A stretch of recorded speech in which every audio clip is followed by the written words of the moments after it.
Hello, hello, and welcome in. How are we doing today, guys? Happy Sunday. How are you, Astra? Astra's in here with us. Okay, we got Kimmers first, as always. Thank you for that, Kimmers. Hi to the Blood Oak.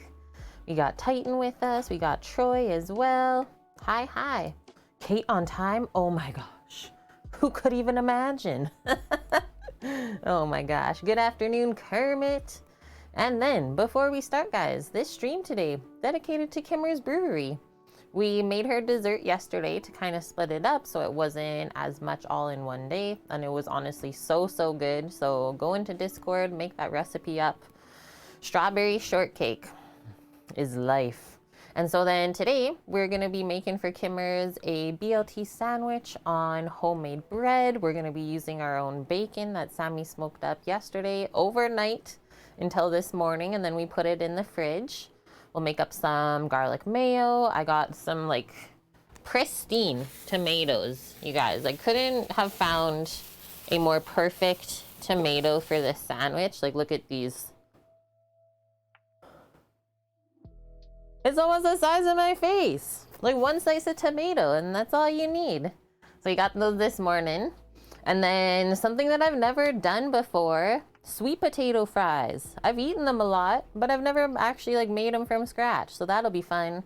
Do a little bit of deep frying inside today. It should be a pretty quick and easy Sunday, I would say. Have some tomatoes like that planted. Nice, Titan. And I saw that you said you're getting some thunderstorms. Oof. Yeah, hopefully it doesn't wreck all the plants that you just planted this weekend. Man. Other than that, guys. Oh. Shave Sam's beard off today, so don't look too closely into his eyes. You'll get lost. No one be alarmed. Hi, Lauren. BLT. Better love tomatoes. Yes. So good. Planning BLTs this week, Troy. Just got a deep fryer. Sweet. Made fries twice in 1 week. That's when you know. Nice.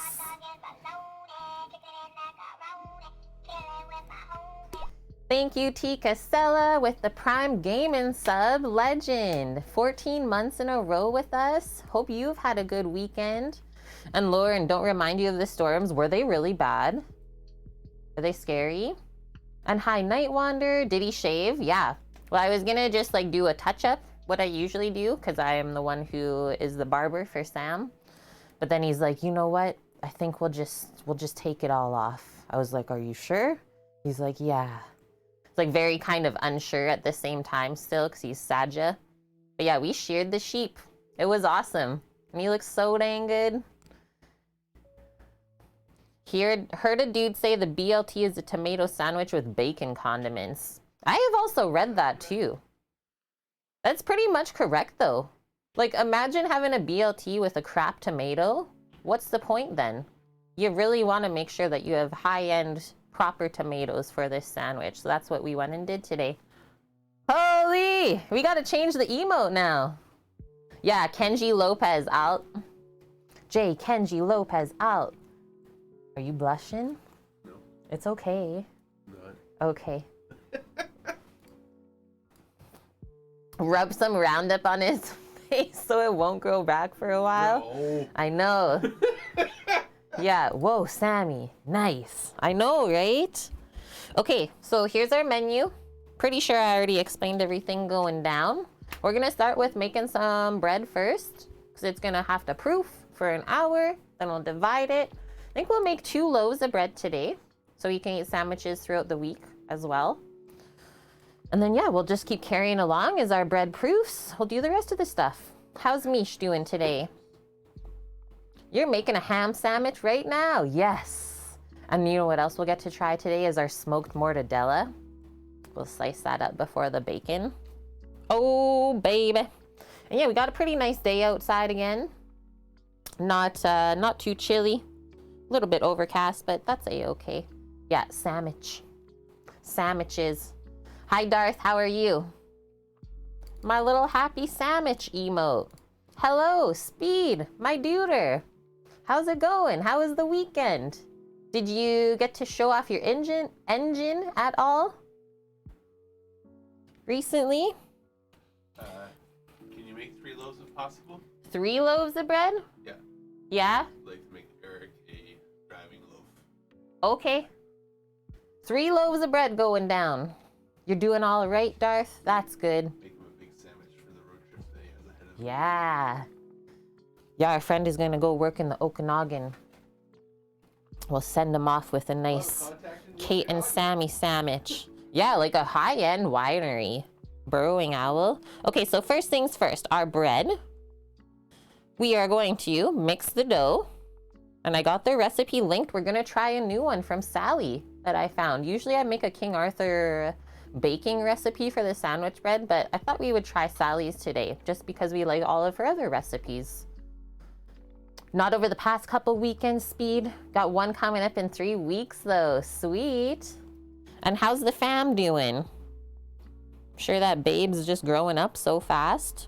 Okay, so after we mix the dough, we'll do a bulk proof, it's called, for 1 hour. Just in the mixing bowl, and then we'll divide into 3 into the loaf pans, and then usually you proof for like 30 more minutes. I grabbed the pans. I'll show you what we look for. So we are usually looking for the loaf to be like 1 inch above the edge of the pan, and then you can bake it in the oven. Send it on its way. Florida man Derek, hello. How are you doing? Fam is great, Speed. Little dude is just about to go down for a nap. Perfect. Yeah, now you get to go play. I love it. Okay, after we proof for 30 minutes, like I said, then we can bake. So let's just take a peek at the recipe.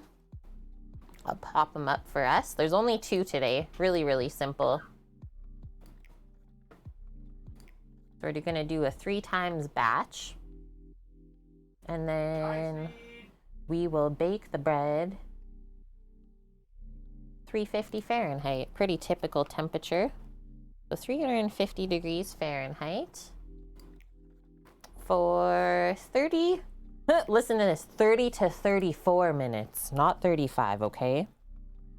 So 30 minutes.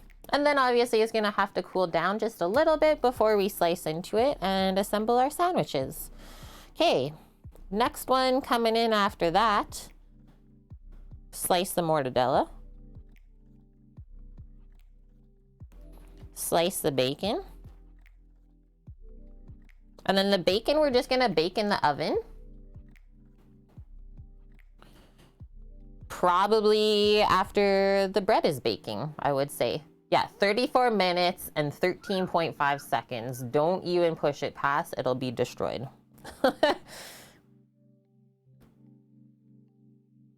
Bake bacon, which usually takes 15 minutes. And then our other condiments. So our garlic mayo, easy one to make up. Lettuce, tomato. Coming up next, our sweet potato fries. So probably get into doing those a little bit earlier. So I know that they have to soak in water. Soak after cutting. Just to get some of the starches out, it'll help them crisp up big time. And I did link a good recipe for the sweet potato fries. Beluga sturgeon. Where did you even find that one, Niche? And hi, Helquin. How's it going? Wow, you were at the track last night, Speed? Subi hit 175 miles per hour. Woo-hoo-wee. Hi, Vicky. Happy Sunday to you, and thanks so much. Kicking off today with 500 bits first thing. That sets us over to 39% on our TwitchCon goal. Yeah, Samo got platted yesterday at their meetup. Okay, back to our fries. So I was reading up this recipe a little bit earlier today. This is what they say. If you've ever had trouble getting your sweet potato fries to crisp up, this recipe may become your favorite. The water cornstarch bath as well as frying the potatoes twice are the secrets to crispy, golden brown, deep fried sweet potato fries. Do I have to ask this today? Do I need to put a little bit of duck fat in the fryer oil? Caspro, thank you. Thank you for the 25. He says, here's a few more. Hope you're A-okay. Good to see you. So they say soaking the raw potato strips in a cold water bath at the start also helps to keep the potatoes from sticking to each other and adds to the crispiness. Sweet. And I will say, like, Cajun dressed sweet potato fries are so good. That is true, hey? We still enjoy hearing the cars drive around. We do know this. Like, every time we hear a Subaru, we're like, our ears pop up. Where's it at? Where the heck's it at? Thank you, Speed, for the 23 as well. Okay, so soaking. And then I'll just put first fry, which is like a blanch almost. Blanch the sweet potato just so it's cooked through. And then after that, we turn the oil up nice and high to crisp it up. So first fry and last fry. And then just a little season when they come out of the oil. So that'll literally be the last thing that we're working on, as well as assembling the sandwiches. Because, well, we don't like soggy fries. And we want like nice crispy bacon in our sandwich, not soggy bread. All that kind of stuff. Clem, good to see you. You love crispy sweet potato fries. Me too. That's what I was saying earlier, is I've eaten a lot of them, but I've never made them yet. So this will be fun. And yeah, bacon. Hello, Balloon Side Dan. I am from Canada. And yeah, right now we're in the province of Alberta. Playtime, kiddos going down. Okay, sounds good, Speed. Enjoy your playtime in the shop. We'll be here for a few hours if you want to pop back in and see how it's going. And Speed, what? Gifting a subby before he goes? Welcome to the kitchen crew, Balloon Side Dan. Feel free to keep asking away the questions here. This is an educational focused cooking stream. We all learn together. Okay, let's do this. Get my bread dough recipe up. And we'll start mixing. Set up our stand mixer and away we go. Simple sandwich bread from Sally's Baking Addiction. I mean, it does have 4.9 stars from like 400 reviews, so it's gotta be pretty good. Thanks for the follow, friend. Happy you found us today. What's some of your favorite foods to cook or eat? So Sally says, our bake time, yes, we know this, 30 minutes. Total time, I would say anywhere from like 2.5 hours up to 3.5 hours you should leave yourself to make enough bread. She says you only need 7 ingredients to make this simple sandwich bread, soft and buttery with a chewy and crisp crust. This fresh loaf of bread will quickly become a staple in your kitchen. Yes. Hi, boss man. Just don't ask about the cheater Traeger. Nobody ask, okay? And guys, whoa, we have a level 1 hype train already? True. For all of you. Hi, Greek. Good to see you. Okay, so we need water, milk, yeast, sugar, butter, salt, flour. Pretty typical bread ingredients, I would say. Ugh. Your favorite thing is pizza, are you saying? That's mine. Seriously. We just become best friends? Oh my gosh! Speed! Stick it in the microwave with liquid smoke. How savage are we though? I'm dead, Speed.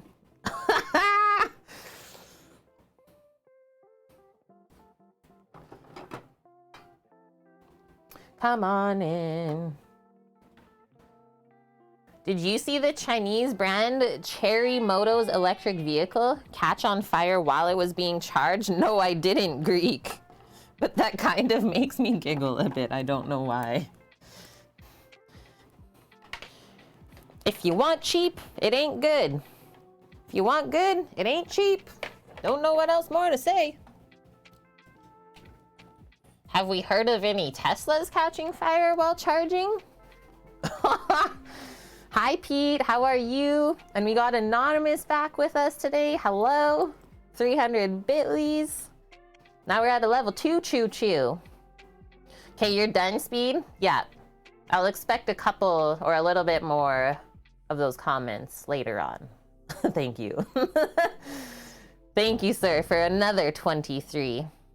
We haven't heard of any Teslas catching fire while charging. Well, that's good. Imagine. Just like walk back up to your car. It's just like burnt. Oh, shoot. I guess that happened. Okay, does Sally weigh her ingredients out, or are we like doing measuring cup stuff? We can do measuring cup stuff. Okay, so we always start when we're making bread with the liquids, the yeast, and the sugar first. Hi, Cookie. How are you? Happy Sunday. That would be a huge deal for sure. Like there would be a massive recall, right? So water, milk, yeast, sugar, butter, salt. Let's start getting all this stuff.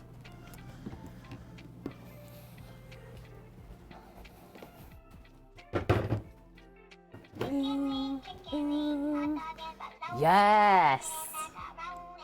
Vicky, thank you. I'm just gonna go grab the yeast and milk. I'll be back to welcome in these new peeps.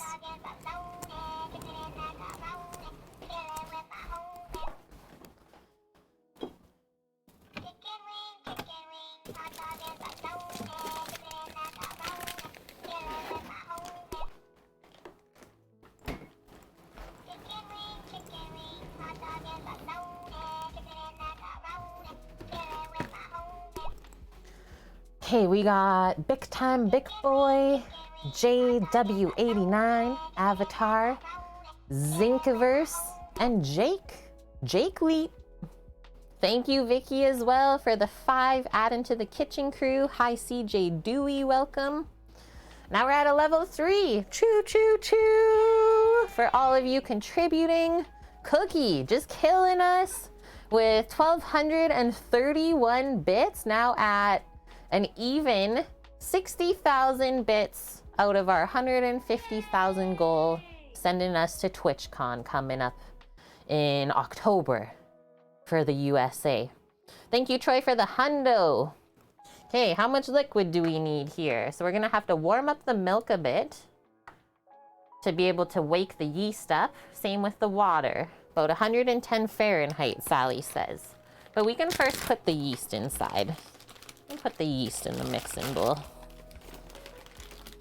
Weasel, how's you today?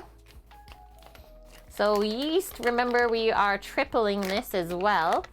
So you need like 6 tablespoons. Or, no, that was the sugar one. 2 1/4 teaspoons of yeast. So like just under 3 tablespoons then.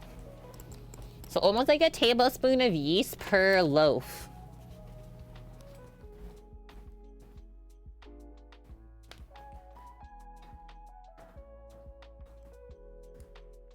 Yeah, bits are a penny. Nice, Weasel. Doing chores and having beers. Sounds like a pretty typical Sunday. Love it.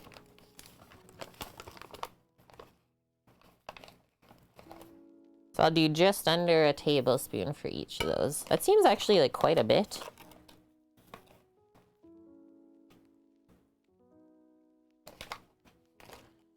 I know, we're almost halfway, Greek. That's what I'm saying. And like, it's gonna sneak up on us, TwitchCon. October 7th and 9th, we're already like coming up to May here. Already on the 5th month. And yeah, the food and drink community is wild. Drive the truck there. That wouldn't even be a smart thing to do right now, Troy, with the price of diesel. We would be broke by the time we got there. We are thinking about like driving the car there though. That might be feasible. Okay, so we're gonna need 3 cups of water and then 3/4 of a cup of lukewarm milk.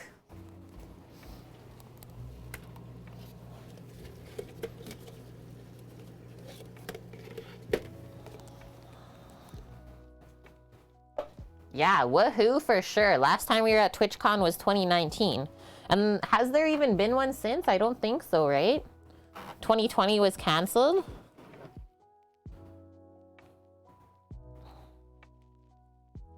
And then this will also be my first experience of being partnered at a TwitchCon. So that'll be really cool. 2021, do you think it happened? Was it just the Europe? Okay, just gonna get my lukewarm water.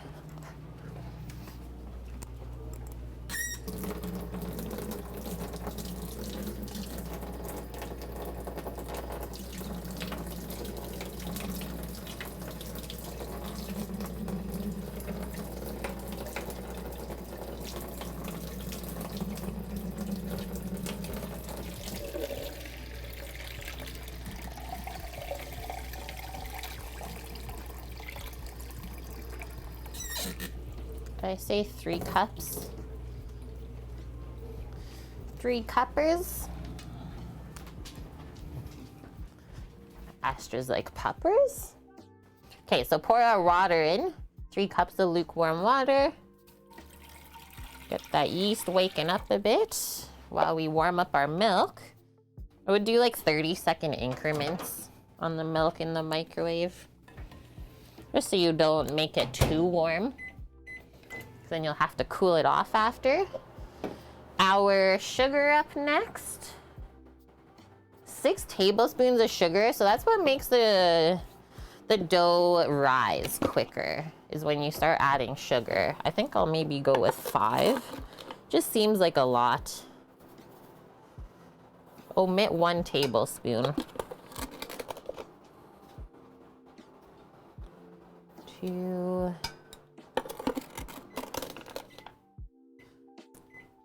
3.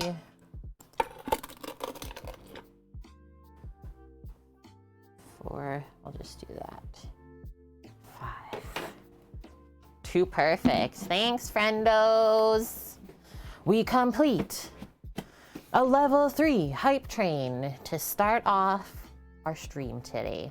Thanks to everyone who contributed. We got 6 subs and 2,702 bits from it. Can't wait to take you guys to TwitchCon too. Be able to experience it together. Oh, that was actually warmed already. Perfect. So now we'll pour in our milk. Just rolling right along. It happened during the COVID lull. Snuck it in there. Yeah, we're gonna take you along. We'll IRL it. This is the difference between IRL streaming in Canada and the States. Never once had an issue in the States Greek. I think we used Verizon for the coverage while we were there. Rarely drops signal, so it's so enjoyable. Okay, let's just mix the yeast up with all these ingredients.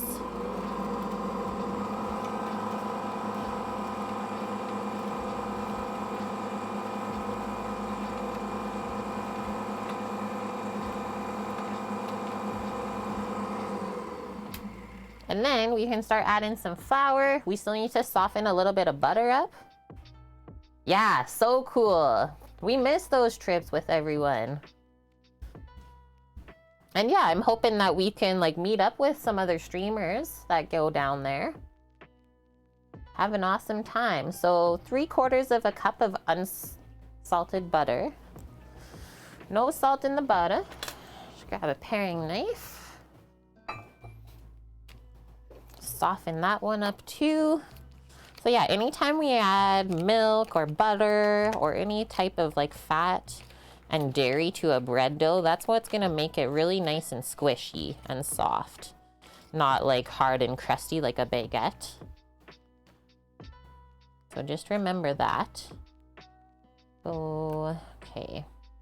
A little bit off the center here, just of our measuring line. Just try and reline that up. So 3/4 cup. Boom, boom, boom.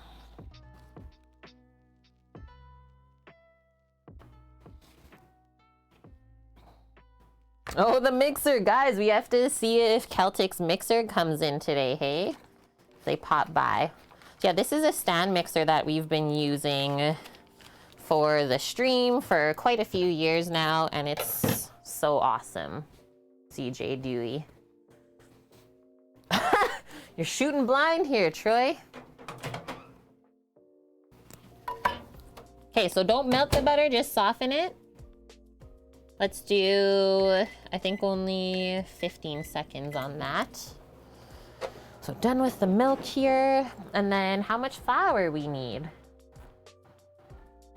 So 3 1/4 cups per loaf. So we're gonna need almost like 10 cups of flour. I gotta get the big bag then. Big.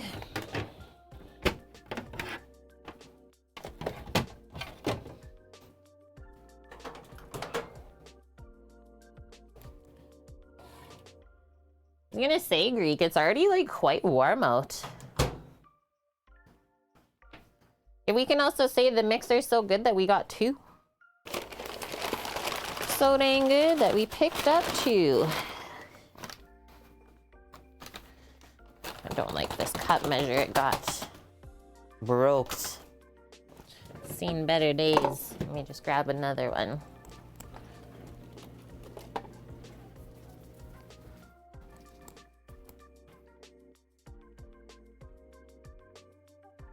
Have a cosplay that we're gonna do for TwitchCon, Greek? Haven't thought of one yet. We can always dress up and have some fun with it.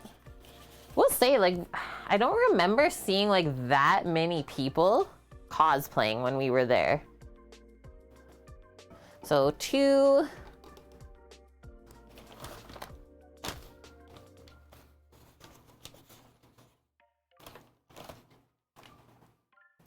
4.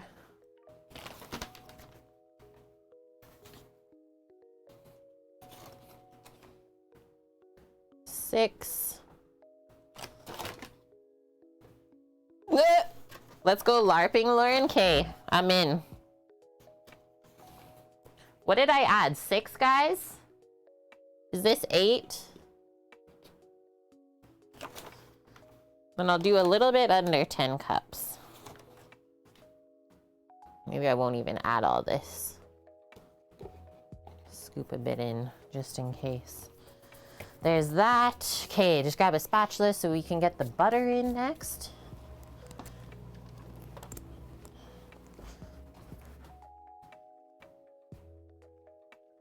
Always wanted to go, Weasel.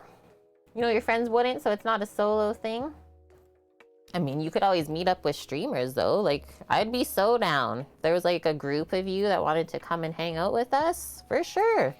Because, like, we've already been to one, so we kind of know the dealio.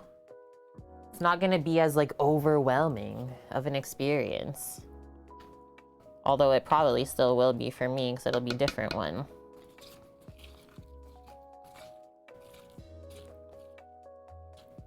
Get to see all the way more famous partners than us.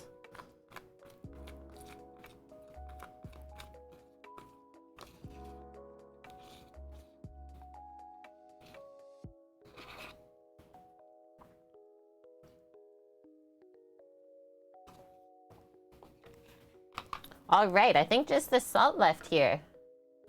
That is true, yeah. You need a crew to chill with at the hotel, for sure. I would totally wear food costumes to TwitchCon. Different costume every day. Hi, Get Creme Delish. How are you?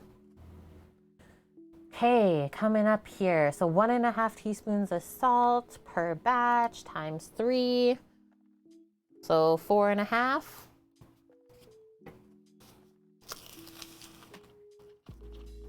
So that's 3 teaspoons.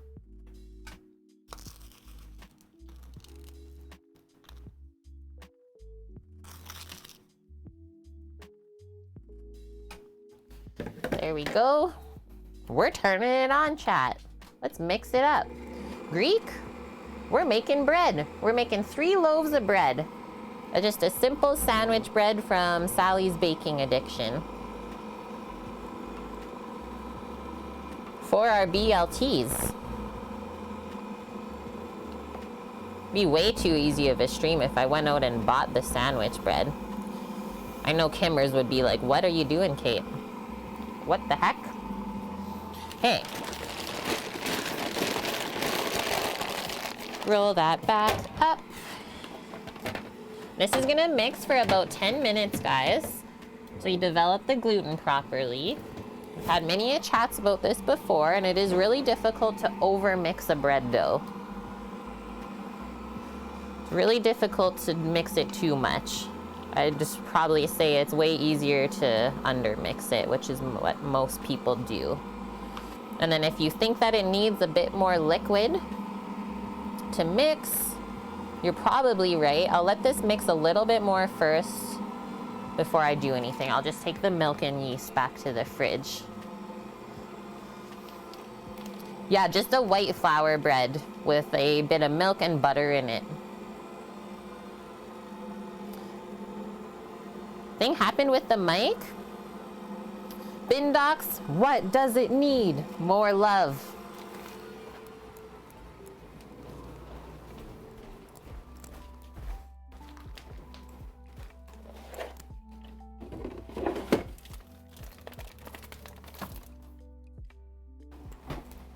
Yo, imagine this. Imagine putting duck fat instead of butter into the bread. It was a bit weird there for a sec. Okay. So this is looking a bit dense. So I'm just gonna grab a little bit of warm water.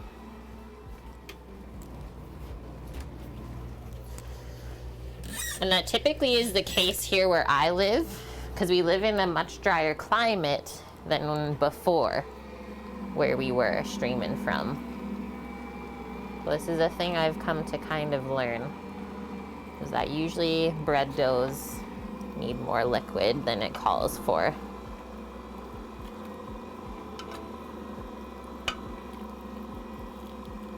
So just add a couple tablespoons at a time until it starts to mix back in,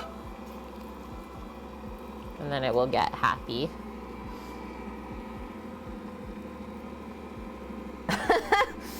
Dense bread, Lauren. A bit dense, if you will.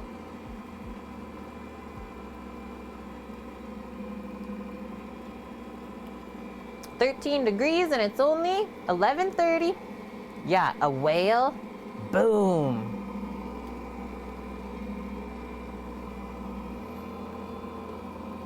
Bit more still.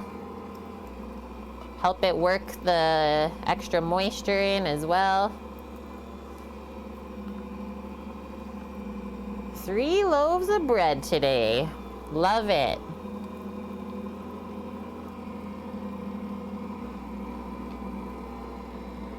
I was saying this morning to Rando, should have got a little can of Chipotle so we could make Chipotle mayo for the sweet potato fries. It's like my fave for dipping. Okay, just gonna do a little scrape. Oh, garlic stuffed prime rib. Troy's eating good tonight. Okay, I think that's good for moisture now, guys. Let's keep it mixing. While we're waiting, put a couple things away.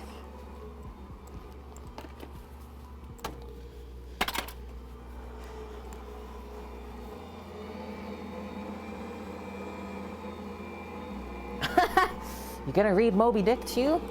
You guys.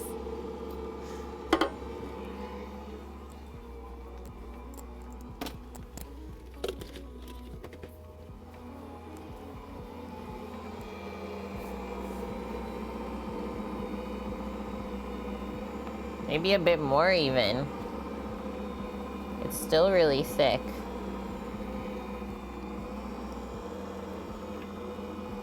Oh, you know what we started watching last night that is actually really hilarious is Pam and Tommy from Disney Plus. Has anyone else watched that? There was some like unexpected scenes. Like, whoa, was not ready for that. Yeah, so only the bowl moves for the like bread mixing bowl, I should say, CJ Dewey. And then it also comes with another bowl that's clear, and then the beaters move instead of the bowl moving. It's pretty amazing.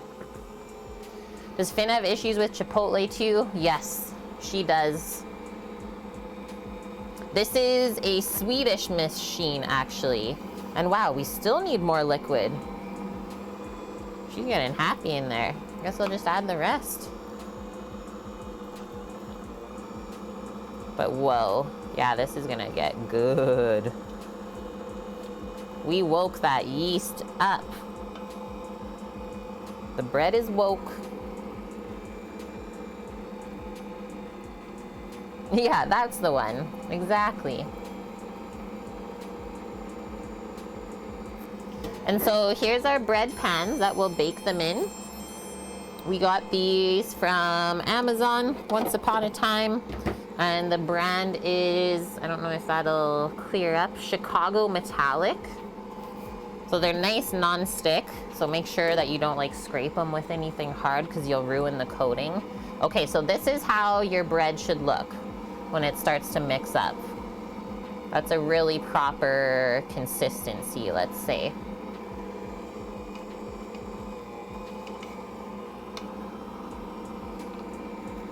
Awesome.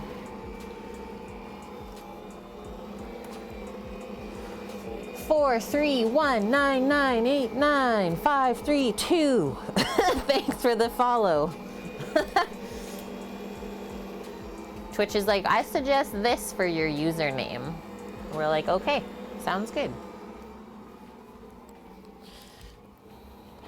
Just gonna put my duck broth away up here. It's like creamy. Looks creamy in color.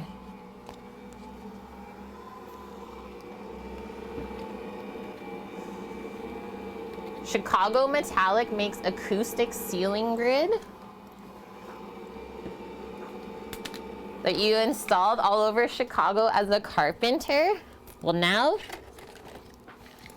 they make baking pans as well. This just in.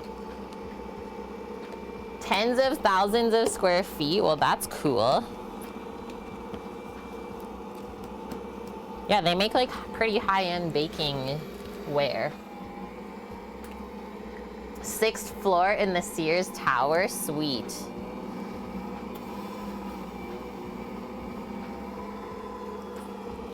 Duck stock. That'll make some good noodles this week. Duck stock. What a trip, for sure. Okay, see how that's already stretching? We're developing the gluten real nice. And yeah, sometimes I'll just cut that off. Help it keep mixing. Okay, I'll be back in a moment. Just putting these in the fridge.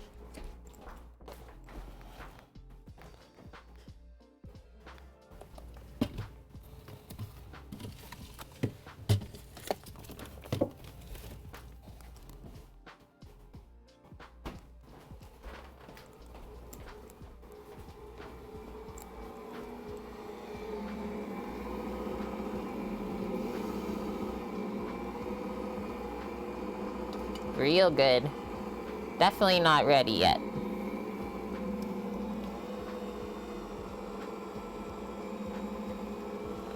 And then we'll have to proof it like in the oven, I'm gonna say, just because it is a little tepid in the kitchen here. We've had the windows popped open, enjoying the fresh air coming in. So yeah, the temperature inside is not quite warm enough for this to proof up properly.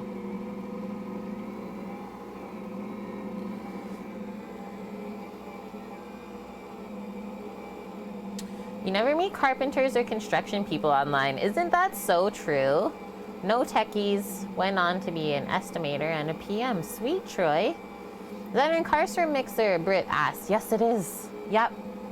I've had this one since, I think, 2016, 2017. She's awesome.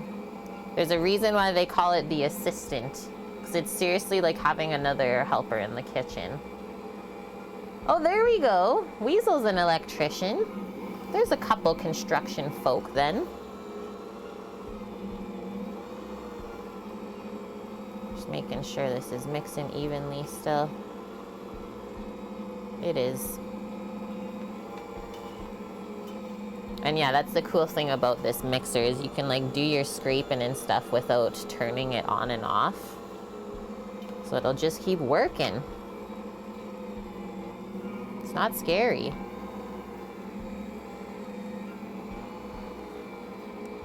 Hello, bro. We're making friends here. Yeah. Lauren will do the electrical in your house, but she also might accidentally burn it down, so at least she tells you in advance.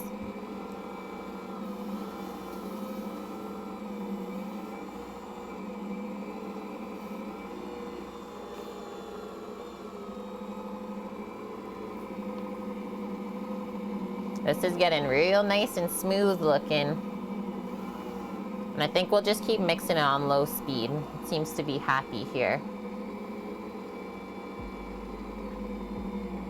Yeah, that took a turn. It's like, whoa. No one said nothing about killing your dog. That's aggressive.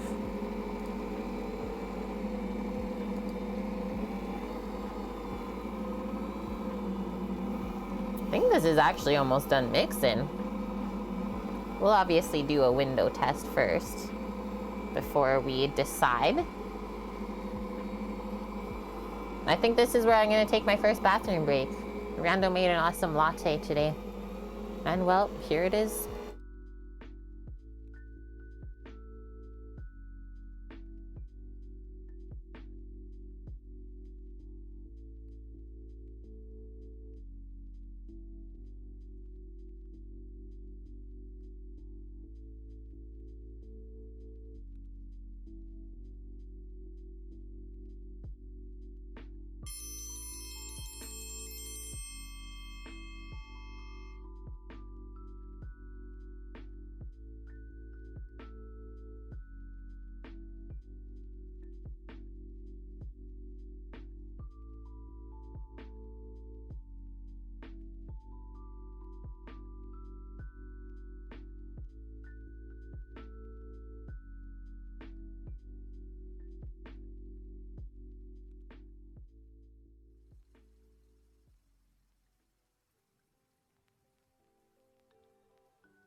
Backity back. Okay, let's squinch this. Hi, Stam. How are ya? And Brit G, thank you for the follow.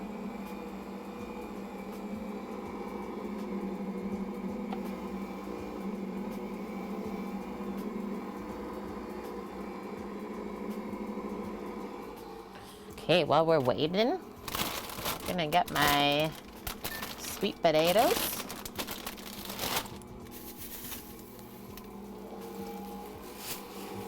Dig these sweet potatoes out.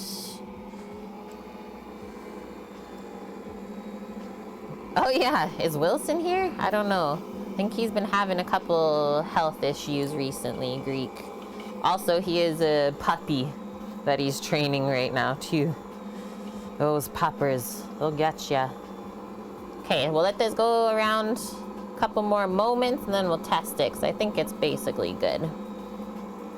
I'm happy.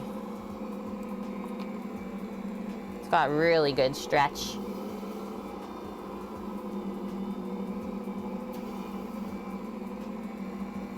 Building up the gluten. Sam's busy packing it up, I'm sure.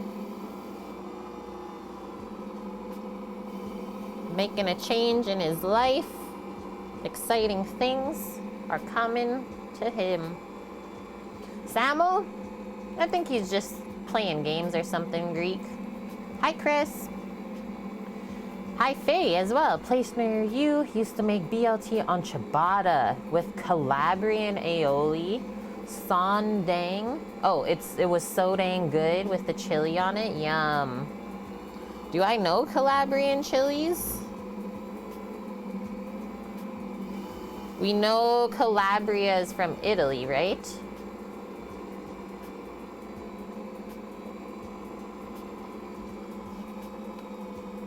I was gonna say, why are you safe now? Were you in a dangerous area before? Yeah, elves and rings. That's what Sam plays. You ever make a flour mix of spices and rub it on steak? Like, what you mean a flour mix? I probably wouldn't add flour to the spices, but you can make whatever rub you want, Weasel. Okay, let's do a test of our bread dough. See if we mixed it enough. Just get some of this sticky stuff back off my hands first. Okay, it feels good already. Now we're gonna stretch it into a window. Oh yeah, look at this. Look at that. See the window, guys? That's what we're looking for, so we can see through the center of this. And look, I'm stretching, and now it finally tears. Good. You did good. Thank you for your services and Carstrom.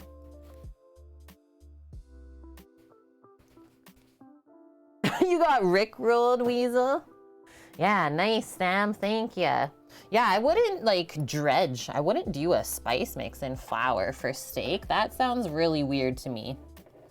So I can see why you maybe weren't happy with that result. Nice, Greek. Yeah. Like I said, Rando made a really good latte today. Work off that caffeine. Take all this stuff apart.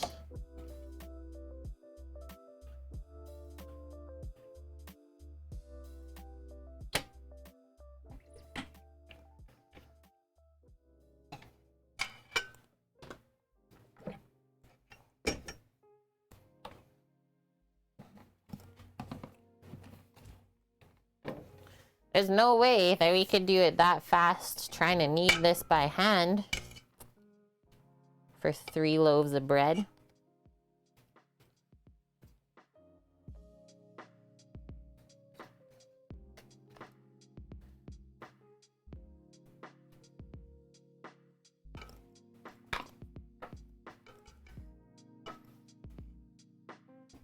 Ooh-wee. We built that gluten up.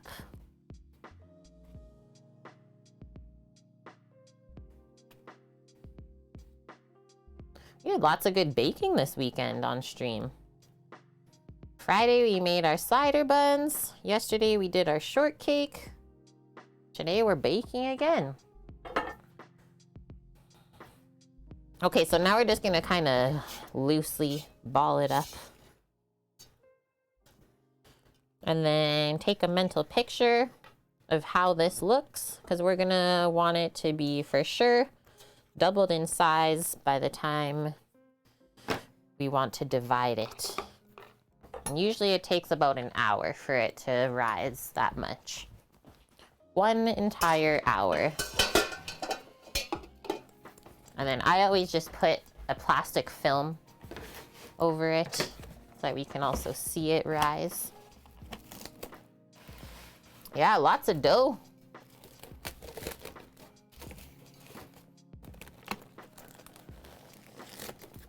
Yeah, guys, go grab a snack, Greek's saying. You don't want to be leaving later when there's even more fun things going on. Get snacked up in advance. Okay, so just a fake little turn on for the oven to proof this. Just a nice little warmed chamber is what we're looking for. And then we won't have to spray these baking pans at all before we put the dough in later. So we'll divide that into 3, put them in there, and then they'll rise a little bit more still. Okay, sounds good, Kimmers. That.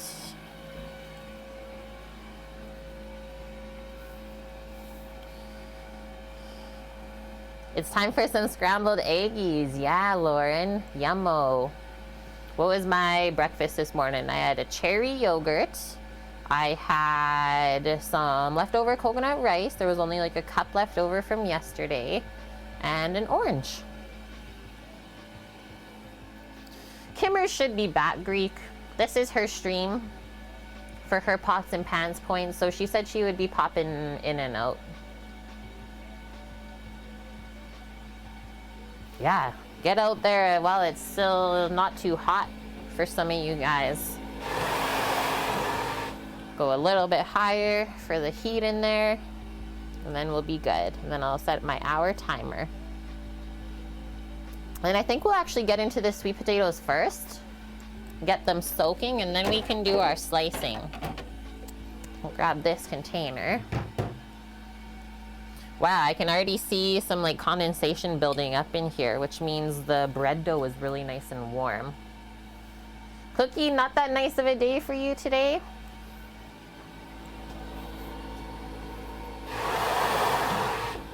That's good. Beep, beep. Okay, that sounds good, Greek. Yeah, what do we got today? It's still sunny. It's like just gray out, just an overcast gray. It's supposed to get up to like 13 though. Okay, let's put this in. Does it just fit? It literally just fits. We'll do 1 hour. Check it at that point. Perfect. Yeah, I was gonna say it's windy out today. Was not very enjoyable to be outside. It's blowing around.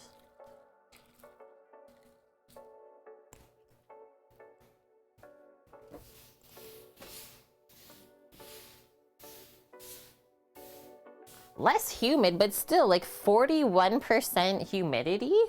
That seems pretty high. Okay, look at these nice big sweet potatoes Samo picked for us. Boom. Boom. And so what? We peel them. We'll peel them up.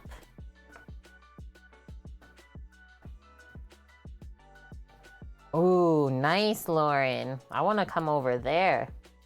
Good beach day. Crispy fried sweet potatoes. We need to go fill this with really cold water.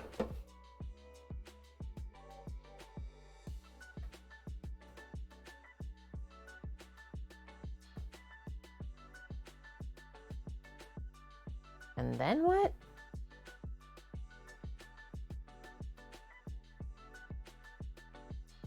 Cornstarch and water soak. That's wild. And then, yeah, they talk about heating up the oil after that. But yeah, really important one is to soak these. So I'll go fill this with some really nice cold water. And then if you have ice available to you, sneak a couple ice cubes in too. It'll make it even happier. Happy with the weather there until the sun's too hot on the sidewalk. Oh yeah, for Lunar. Little Luna.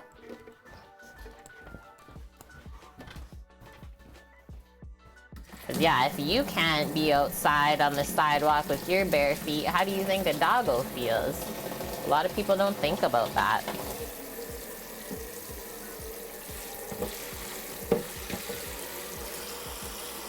Man, the water that comes out of this tap's basically ice water anyways.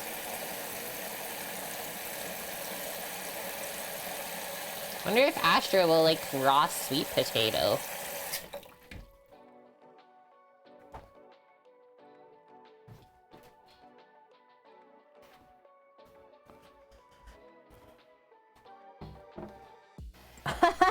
The beer's kicking in. Push that keyboard away. Okay, so how much cornstarch? I just didn't look at that one.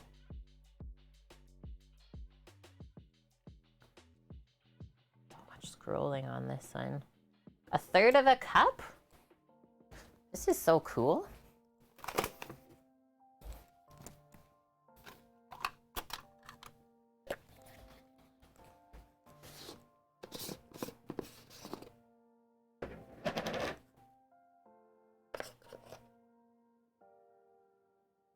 I guess we'll just mix it in.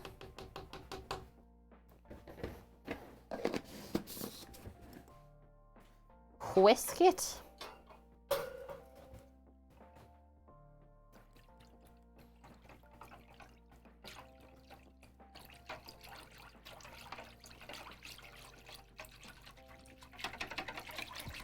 Don't want any lumpies.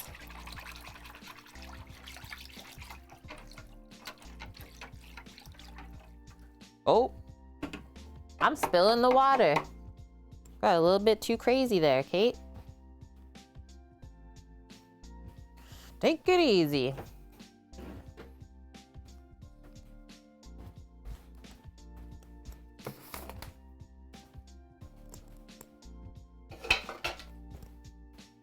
Get our veggie peeler. Now we can just put this beside us, and then as we cut these, pop them in the water. These look so nice. I love the color of the skin.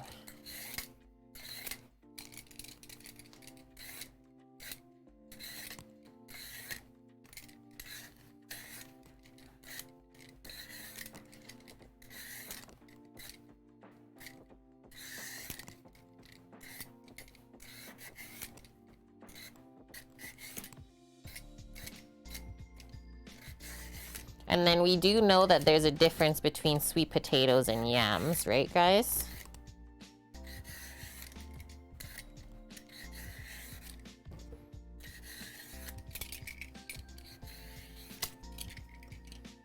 There's also sweet potatoes that exist that are not orange in color.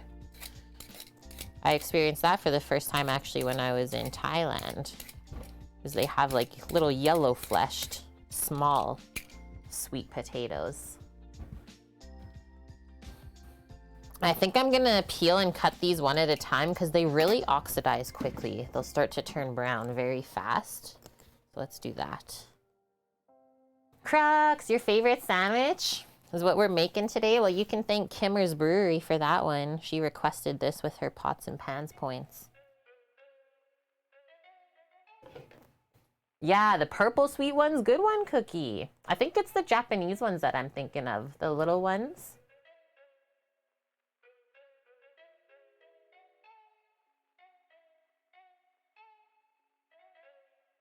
Yeah, for sure, Lauren. They should definitely educate the general community about summertime things that most people wouldn't think of. So I'm gonna cut this in half. That should be a nice length for the fries. Nice. Okay, so Doggo's here. She hears me cutting stuff. I'm gonna slice this off and see what she thinks. What do you think? Try it out. Yeah, try it out. I'll put it there for you to inspect. Okay, now we are just gonna work on keeping all of these very consistent sizes so that when we fry it, it all fries at the same rate as well. So first do your slices.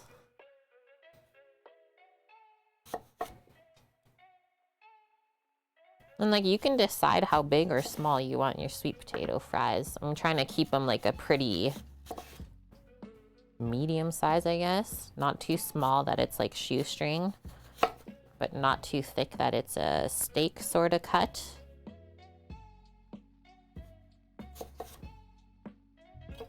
These look cool. It's like tie-dye. There, they also sell the red sweet potatoes. So like this one you're saying? Blood oak? Ooh, this one has some interesting eyes. We'll dig into there. See what's what. Okay, so next one.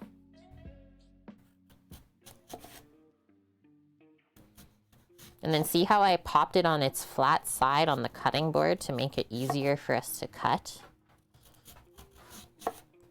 Rather than it trying to like roll around on you. Okay. So now we'll definitely take the ends first. And then we might be able to slice those 2 by 2. There we go. Now you just come back across. Just like that. I think that'll work great for a fry cut. Hi, Mary, how are ya?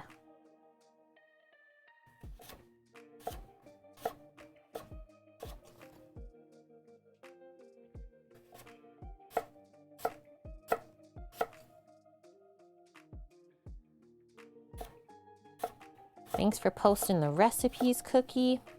What's everyone else cooking up today? So yeah, as we cut this, pop it in the water beside to start soaking. You're doing good, Mary? Yeah, me too.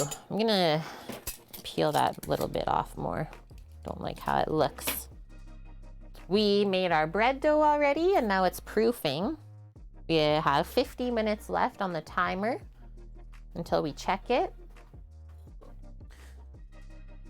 So while we wait, we're gonna make our sweet potato fries. Well, prep them, I guess I should say.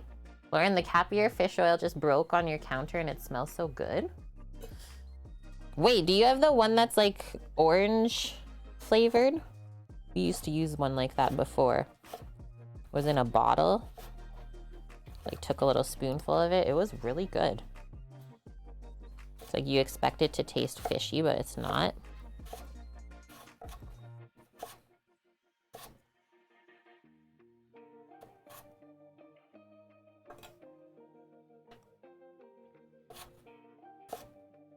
It's for Luna. Oh, okay. Smells like a market. Had some frozen cherries, avocado, egg salad, sourdough toast for breakfast, Cookie. Yum. Doing steak au poivre and mashed potatoes for din. Now that's a Sunday dinner, I would say. I'm sure it's gonna turn out awesome.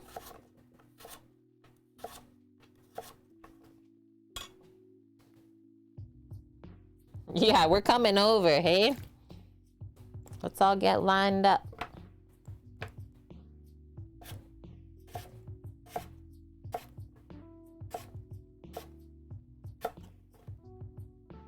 Nice. Mary, first time grinding the meat worked out. That's right, you did your chuck.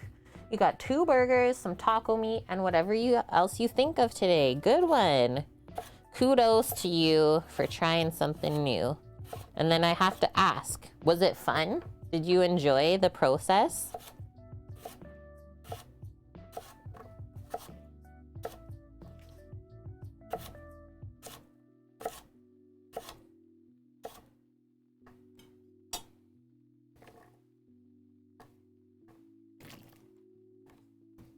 These are gonna be awesome. That's like already a lot. But I'm gonna do this other one still. We be frying today. Actually, I'll do half. And I'm gonna save the other half to put into our leftover curry broth with our cauliflower that we bought on sale. So what we always do with our leftover curry broth is like just keep adding stuff to it until all the broth is gone. So I'll only peel half of this up. What side looks the best? I think this thicker one.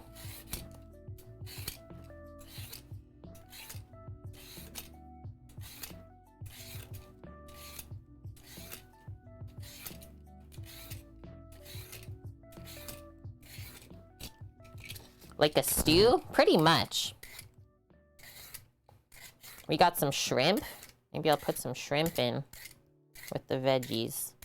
Nice quick little weekday din. Okay, take care of these eyes for sure. Get the potato eyes out. Savage.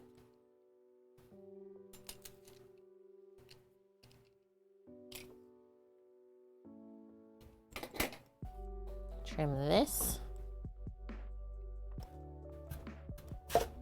And then that. Just a little bit of stuff.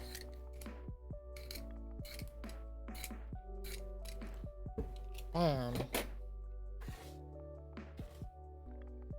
Your meat was too cold. Oh, so it didn't really want to go through the grinder as nice. We'll say like the lower powered grinders might struggle a little bit if you freeze your meat too much. Yeah, exactly, Weasel. Like just a big pot of leftovers. You're good to go. Okay, so slice the same way as before.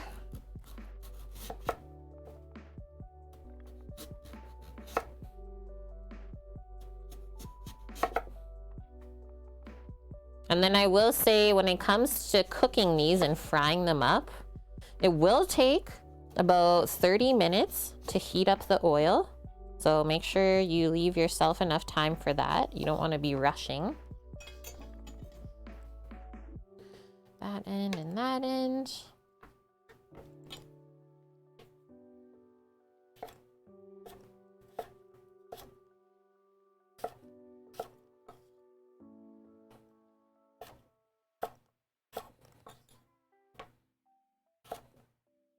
Has anyone ever used like a fry punch before? Because they do make some for home use. Oh yeah, for sure, Mary. It'll sneak up on you. Got busy cleaning and vacuuming. Maybe left the cut up pieces in the freezer. Touch too long. Happens to the best of us.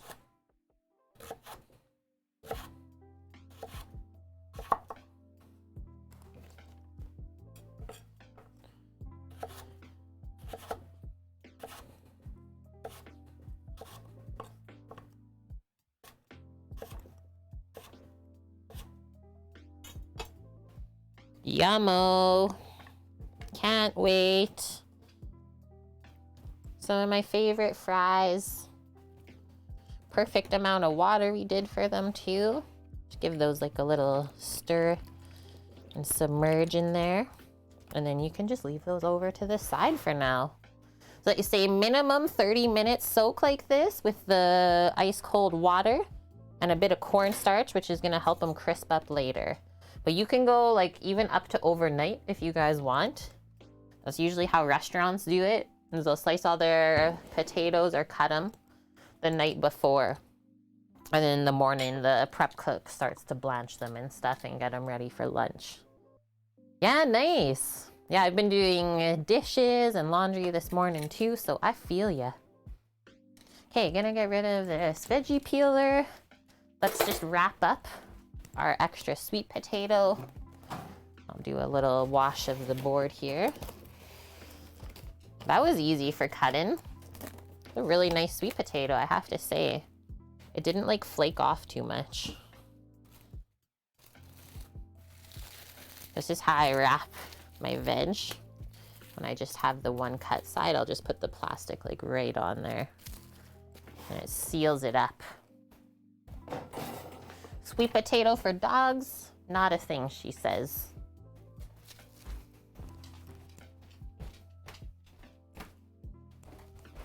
Just put the sweet potato in the fridge.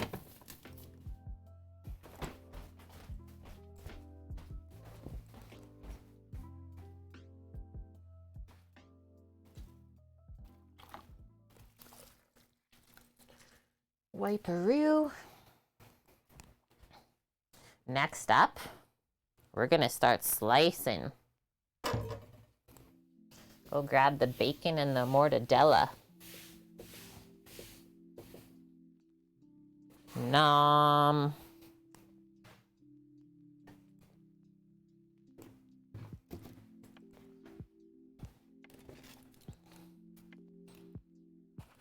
And then just crossing off of the list our soaking of the sweet potato fries after we cut them.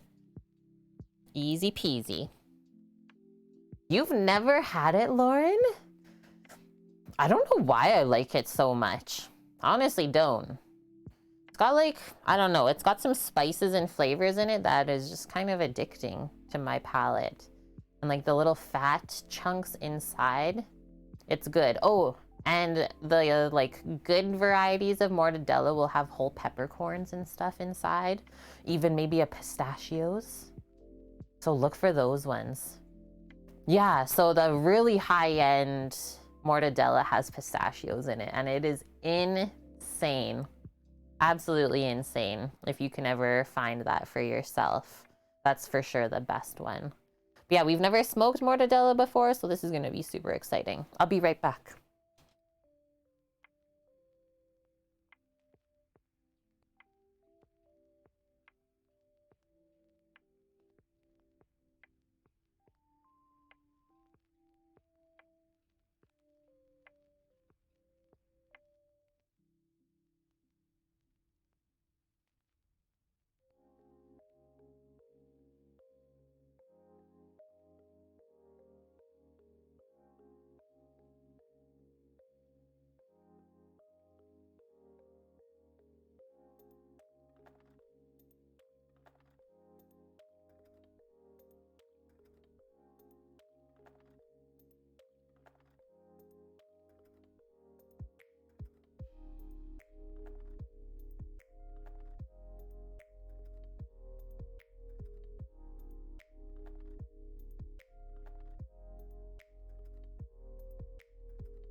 I return with the meats. In Italy, you had it with pistachios. I'm dead, Blood Oak. It's so good. Hey, there's the mortadella. So you took that off earlier than the bacon. Mortadella, I don't know, I'll have to ask Sam how long it actually smoked for. Like 8 hours, maybe? Is that what you said, 8? 10 hours?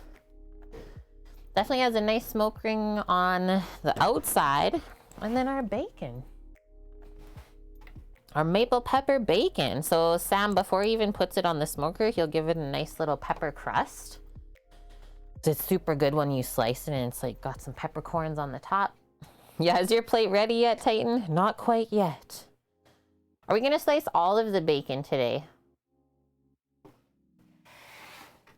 Is the mortadella going on a sandwich? I mean, I think we should. Hey, since we made it, we gotta try it out, Lauren. Let's do this. We'll just slice these things open a bit to make it easier for the slicer.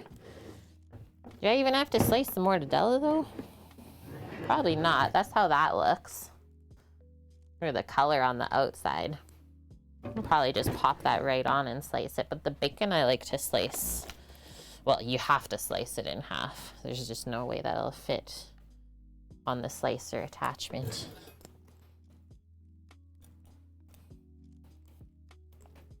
Yeah, this came off at 8 a.m. this morning.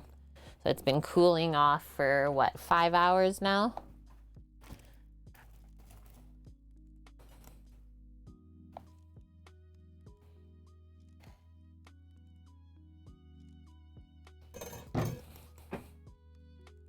Oh, baby. Hello.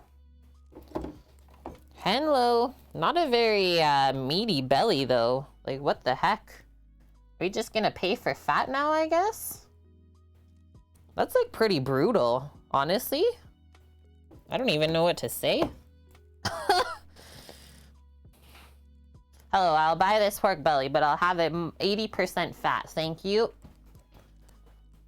Like, that's gotta be the worst one I've ever seen. Just gonna wash my hands up.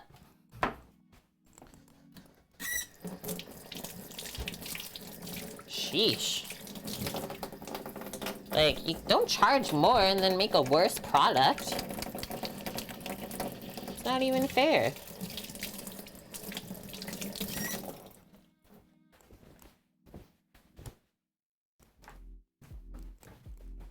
That ain't even fair.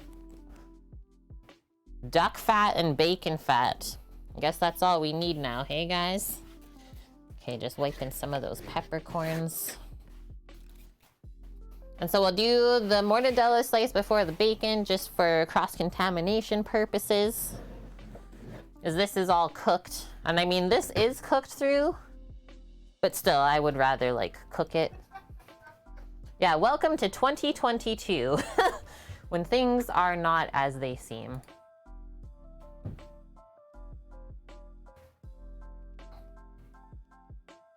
Hear the fire truck out there? Also, just peeking at my brand. Who's that? Eric. Oh, okay. Let's turn this. We're slicing, guys. Hobart, front and center. Let's do this. So she's all cleaned up. We usually do some test slices first to make sure you're happy with the thickness. Dial it in. I'm gonna do this container for the mortadella slices. I'll just kind of transfer it into there as we go along here. So this is what we do. Also, we may or may not have snuck a little bit off the side yesterday just to taste it. And then we were like, nope, it can go longer. So that's what we did. Press that baby in. Gonna get rid of this.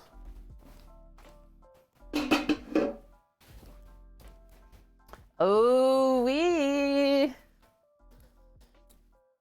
Rinsing my hands one more time because they're kind of greasy. I don't want to slip when we're slicing here.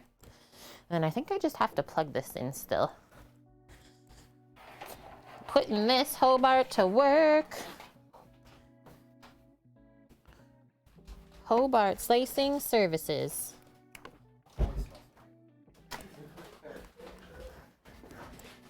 Ready? Freddy. This is what I'm thinking. Maybe like a 10 or 12 setting. You're the perfect. Hi, how are you? Good. Good. This thing. No, it's all about the kisses. Okay. We're going. Hello. Perfect timing. Okay, that one was a bit thick just to get the end off. Now I'm gonna dial it down to like 9. Jabba the Hutt. No, that's too thick still. Let's go like Amazing. 7. Okay, we got some cool beers this week. Coffee milk stout, sweet. Okay, let's get a slice off. I am. This dog again. Every time I like slap it down, she's like, Astra? No. No. Astra. She loves it too much. So it doesn't really look different. Definitely has a smoky flavor to it though, like, and the nice crisp on the outside. It doesn't look different at all in the It really color. doesn't, no. But it definitely resonated all the way through. Like, Okay, got some of the I'm center having some. We're folding it up. Let's have some meatus. all the way through. Hi, Crimson. Oh yeah. Oh. Mm-hmm. That's so good. Wow. And I don't like normal mortadella, but I'll eat this all day.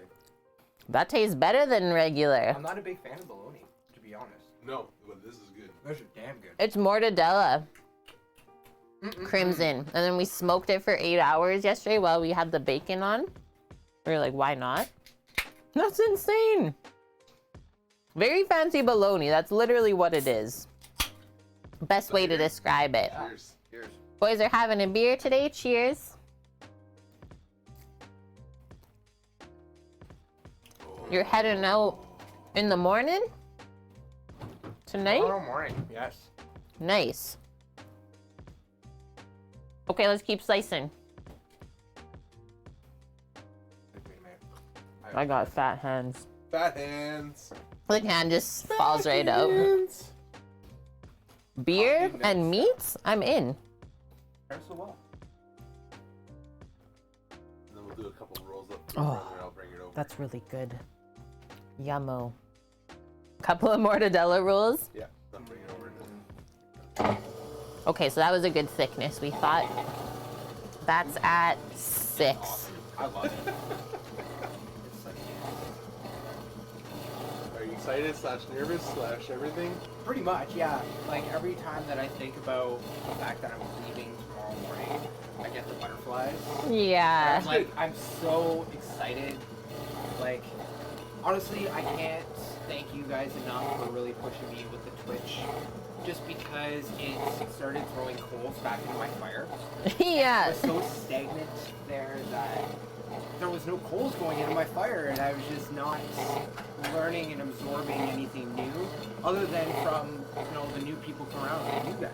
Yeah, like And, getting caught in the rat race, yeah, basically. and I wanted to really push my culinary knowledge to the next level. Like I'm a ginormous sponge right now. And I just want to absorb as much as possible and keep expanding. Like I was gonna, do a little bit of a tree, switch off and go into the carpentry, but it's not my passion. Right. And I, once I started doing the actual Twitch, and I was like, okay, you know what? I can't. I have to stick with it because it's what I'm true to my heart with. I feel most at home. That's really cool, man, because not everyone feels that way. Well, and not a lot of people are doing the whole going to the South Okanagan. Like that's tough. Like housing, there's nowhere to live. People are almost pushing people away from trying to come out there because Really? the housing market is awful. It is so hard to get housing down there. Let alone if you want to pay anywhere from $2,600 to $5,000, then you can easily find a place. Yeah. But if you have 2 dogs and a cat, you're trying to find just even a 1-bedroom or anything under 1,000 square feet, you're paying $1,800 plus. Yeah, because it's mostly vacation rentals, right? Yeah. So they just want to make bank in the summer. But the wife's job in the Soyos, they have a regular at their bakery that just renovated the upstairs and the basement. So they're hopefully going to get us into there. We're just waiting to be approved. Nice. So, but either way, I have to be there early. Yeah. Show face, and be able to actually go and see places because who knows, this place might fall through. Yep. So, Another one that I would suggest is Naramata Inn. Naramata, yeah. Yeah. Really high-end chef works there, and it's a very educational food program that they run. Ned Bell, you might have heard of him before. Ned Bell does, right? Yeah. Ha ha ha. So yeah, you left Vancouver and then opened or reopened Naramata Inn after it closed down. It's pretty cool. Okay, I think that's it. Down to the bottom. Down to the last bit. And then this, you can still use that, repurpose it into something else. There's no reason to throw it out. Chop it up into little bits, saute it, put some sauce, make some spaghetti with it. Pasta, why not, right? Have a good day, Vicky. Okay, you gotta go. That's all good. Thank you for the 5 gifted subbies then to start and some biddies. Okay, mortadella slice complete. Are you okay? That's a stack. I know. Look at how fatty my hand is. Brian says it was good before, now it's better. Of course it is. Yeah, if you thought you liked mortadella before. Or if you don't, but you like smoked meat, Yeah, you gotta give this a it's try. like an elevated deli meat. Obviously the sandwich is the radio. No, obviously not. Oh yeah. I gotta get the wife at 4. I gotta do a couple things still, but I definitely wanted to come by and chit chat for a bit and have a brew. Yep. Always welcome to come hang out. Sundays are nice and relaxed usually, how we plan our life. Okay, that's a happy pack of meat. Also, just something. Yeah. Yeah, we made a whole extra loaf. Mortadella on it, bacon on it, good stuff. BMT? BMT. But a better one. The You know what's original? funny? That was one of the sandwiches this week. I know. That's why I laughed. I was like, Right, Cookie? It's always deceiving, especially once you start slicing it thin. Kind of think about a cabbage, right? When it's in its just perfect parcel, and then you start slicing it for salad, it's like, whoa, that's way more than I thought. So we'll put the lid on that. And now it's bacon time. And so since we did the cooked thing before the uncooked thing, and we have pork and pork, we don't actually have to clean the slicer in between. So these are the things to think of. And then I'll also say, if you're planning to put cheese on the sandwich and slice it, do your cheese, and then your cured meat, and then your raw meat. That would be the best way. Because to clean this whole thing, which you've never seen me do on stream before, takes like a good 20 minutes, I would say. There is this whole big piece that comes off, a piece over the blade that comes off, and then it's all about like sanitizing and cleaning in all the crevices.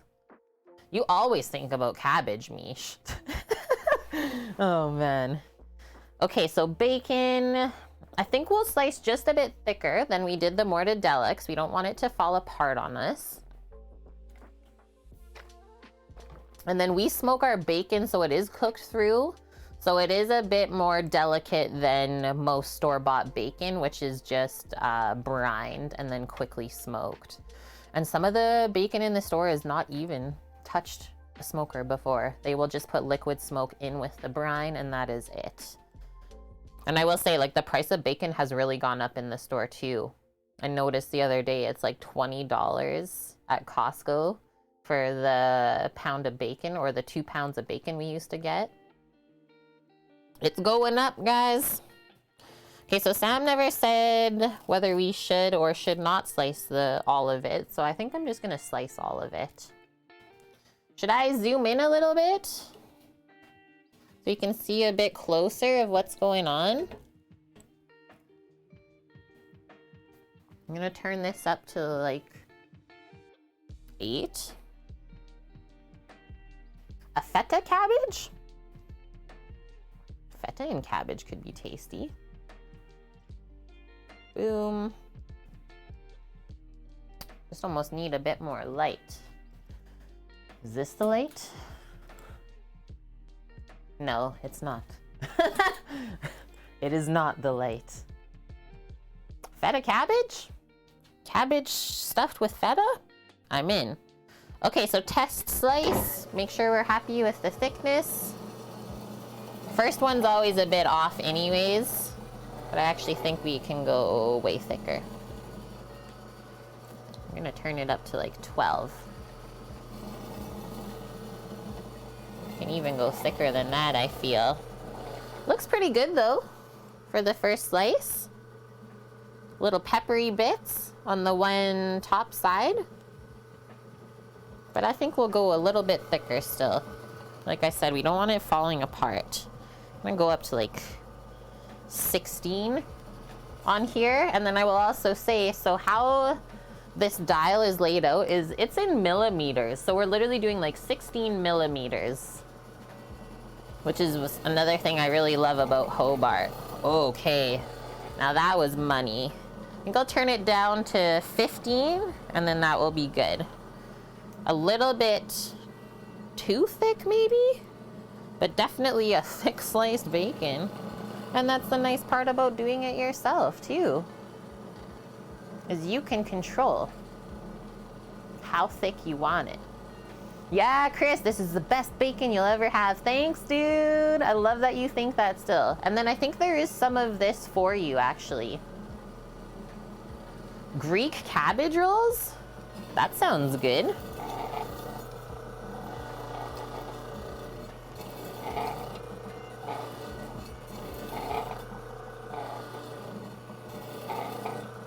So I think we'll do this half nice and thick, and then we'll do the other half of the belly a little bit thinner. And you get the best of both worlds.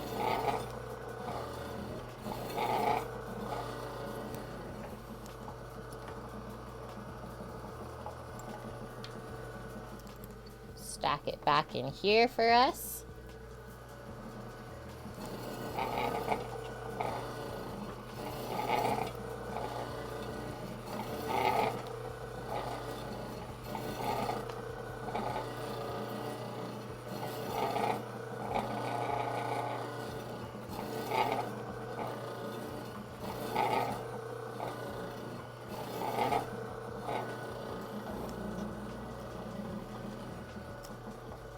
So awesome.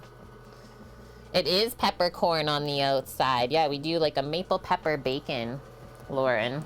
Because, you know, Canada. We're Canadian.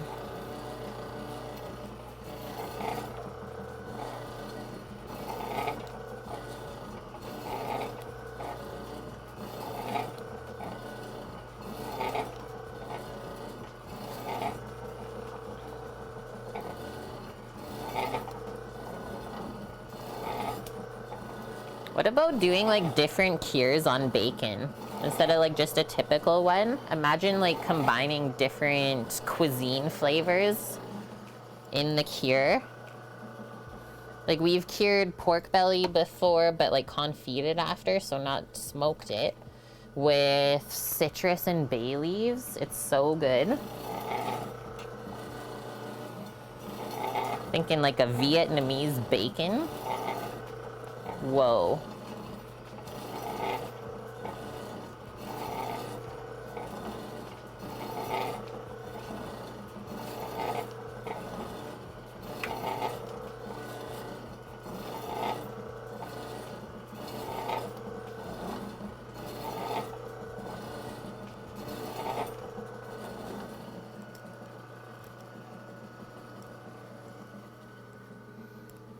Those dang Canadians. Hi, pal. How are you?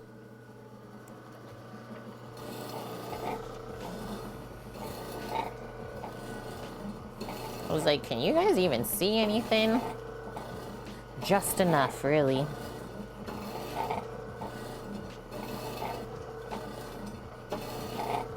Okay, this looks like the more meaty side. We found it.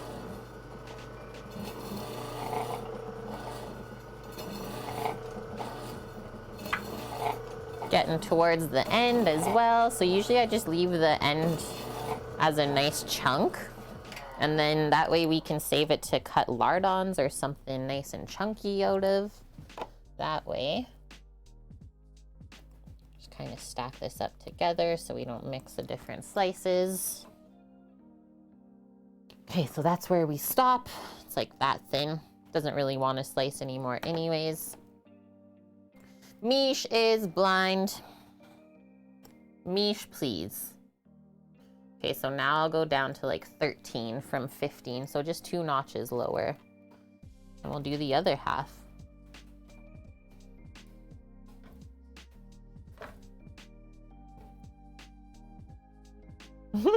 I am peppercorned as well. Yeah, Mish, forgot to take those feta slices off of your eyes again? Shoot. What is that emote? Is that Lauren?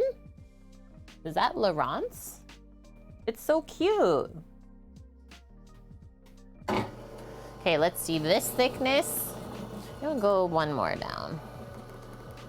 12.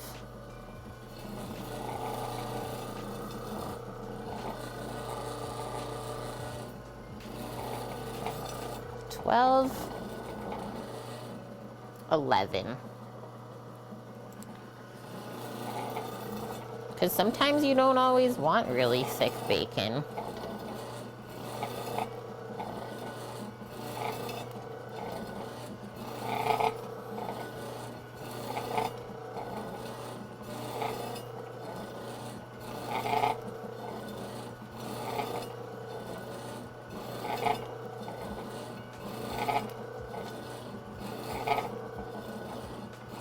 And yeah, it smells insane as you slice it too. So good. That's Splucy. She's an Australian streamer. She's in prison? What? Whoa, look at that chunk. Fell out.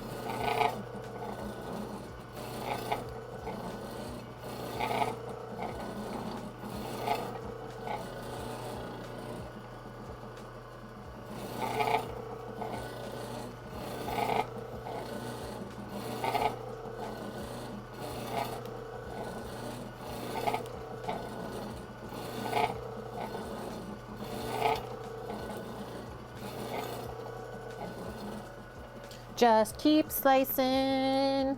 Because there's no way we could do that by hand. Mish starting rumors on Twitch. I'm tweeting it. I'm tweeting it out.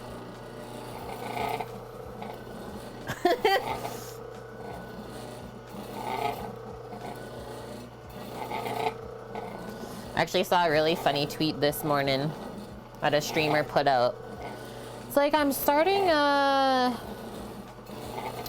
thread. I would like to start a thread for elderly streamers, for anyone who's over 25 years old on Twitch streaming. And like, she did it as a meme tweet, right? But you should see all the comments of like people over 25 that stream on Twitch just offended.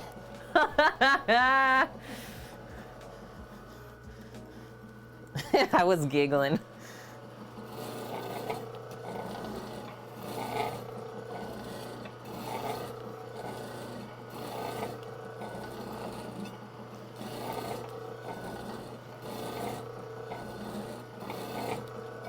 So, needless to say, I'm an elderly Twitch streamer. Sup? Anyone over 25 is classified as an elderly streamer.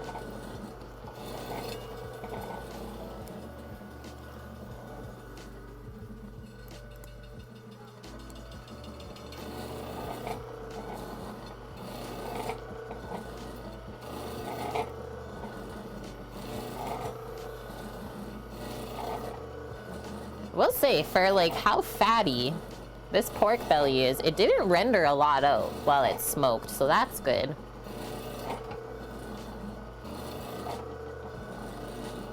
That's why you do a cold smoke, not a hot smoke.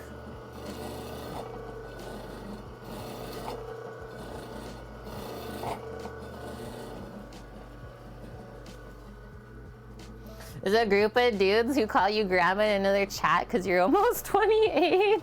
Oh, man.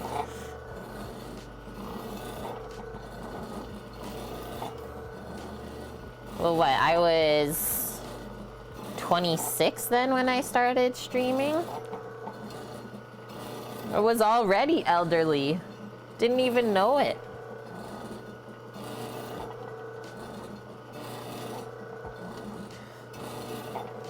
Okay, almost done slicing this half. I think that's it. Basically, just stop once it starts giving us nice, perfect slices. Keep all the chunks. 2 nice chunkers there. Okay, just gonna go wash up real quick so I can actually like take apart this stuff without my hands just slipping from the grease. Yeah, would you like some meat with your fat? Honestly. Lil, now you feel really old. We're just joking. We're just joking. Hi, FCB. How are you?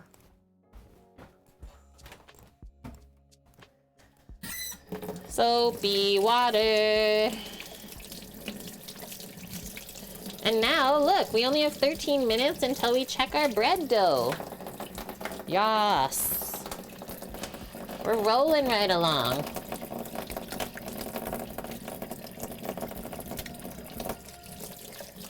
Okay, that was so fatty, I need like a double wash on my hands just to get the layers of grease off. Insane.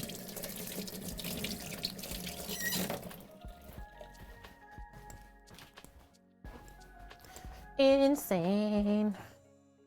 You're doing great today, FCB. Awesome. Glad to hear it. Okay, let's zoom this out now. Oh, that's in. There we go. Pop up a little bit more. And then we live this way. So greasy today. Yuck. Yucko. Before we do anything, we unplug this. Safety first. Safety first. And then I'll show you. Okay, I'll turn it back real quick just so you can see how I take it apart. This is how it gets taken apart. So this over here gets lifted up. It's really hard. And now that whole piece comes off.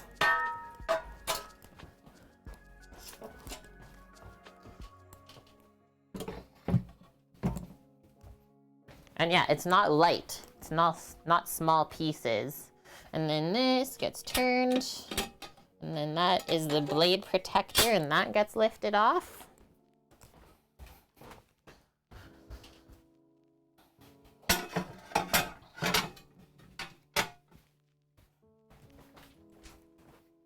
And then, yeah, you just gotta wipe it all and sani it up, which I usually do. Probably like 3 different times. Is first I'll do like a soapy water, and then I'll rinse it. After that, I'll spray sani, and then I'll rinse it, and then I'll dry it off. Yeah, I unplug it all the time before I take it apart. How much does it weigh, Mish? It weighs about, I think, 350 pounds. Just under 400. So yeah, it always takes like 2 people to move it. I will be on the one end and Sam will be on the other. It's really heavy.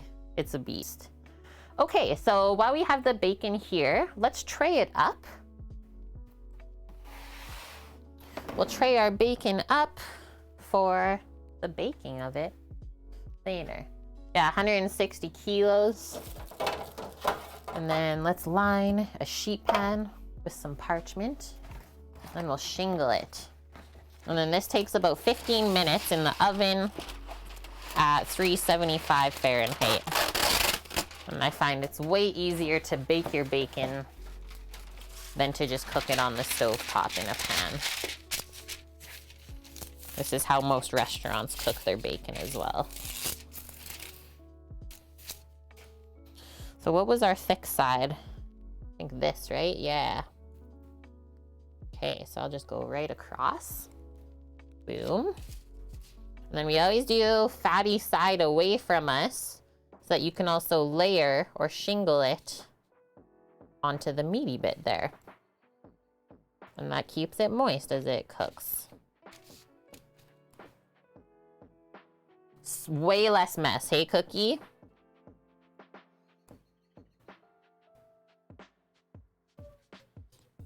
What are the boys doing out there?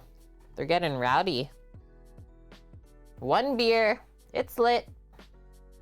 You agree too, Lily? So what are we thinking for each sandwich? Like 4 slices of bacon? So to make 4, we'll make probably 5 sandwiches today, maybe even 6. And we need 24 slices of bacon. I might have to turn these. Or we can just do 2 trays. 2, 4, 6, 8, 10, 11, 12. Okay, I guess we'll just do 12 slices on each tray. Yeah, don't listen to the math. You might get confused.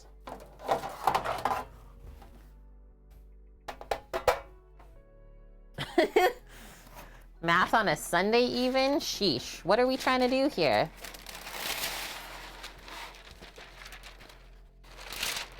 About 40 pounds was the one that you've used before, FCB? I just had the worst tear on my parchment. Don't even ask me about it. I'm sad.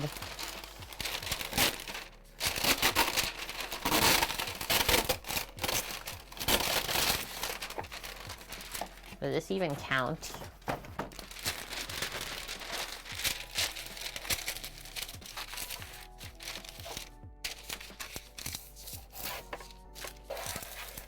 Oh, Mish, I've also been meaning to go look at your Discord post from the farm I saw before stream, but I haven't peeked at it yet.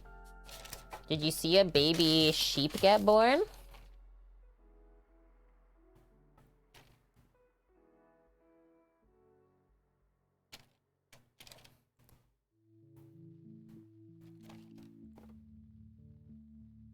It was amazing. Nice. What an experience. So many people don't get to experience that, so that's really cool.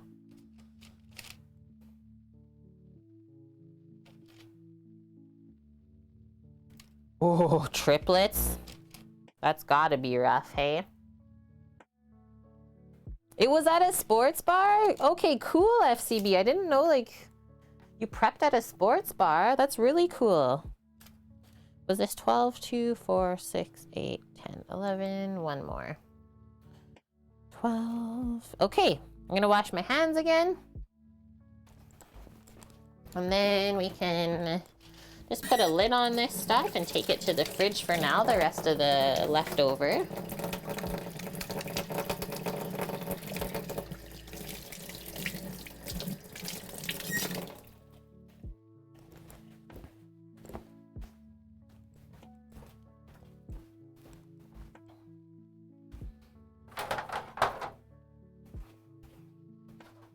Boom. And boom, we can leave these trays just over here for baking later. And we are at sliced mortadella, check. Sliced bacon, check. Checking on our bread momentarily here. 6 minutes left on that timer. I will be right back. Hi, Dark Maven. How's your Sunday going? Okay, all of our sliced meats complete.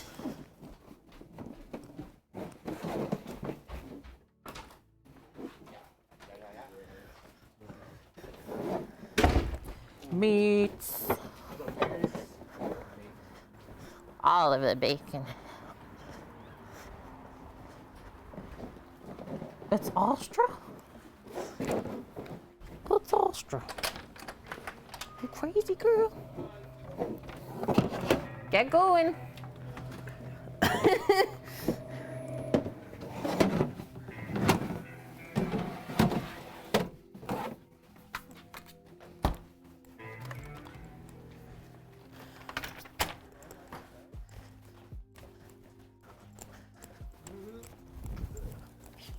She loves you.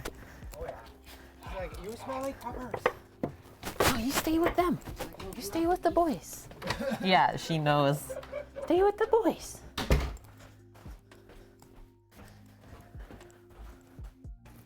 Oh, I forgot to mute it while I went. Did it cut out at all, guys? Holy, I can't get my bread out of here. The plastic wrap is stuck to the top of the oven. Whoa.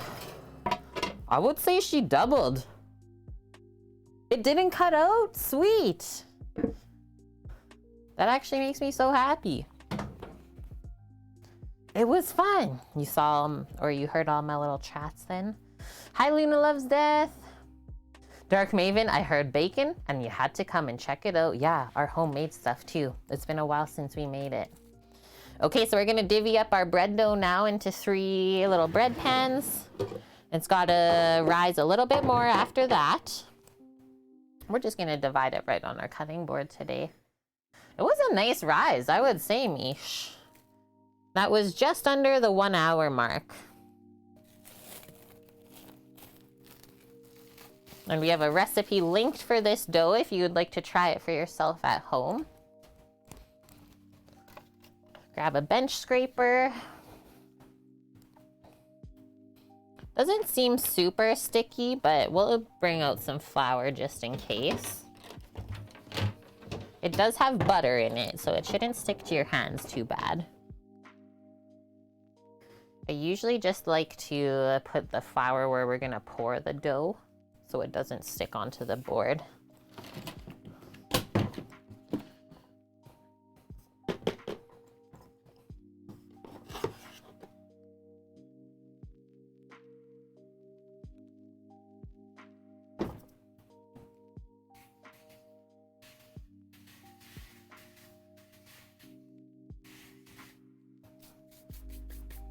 Yeah, Cookie.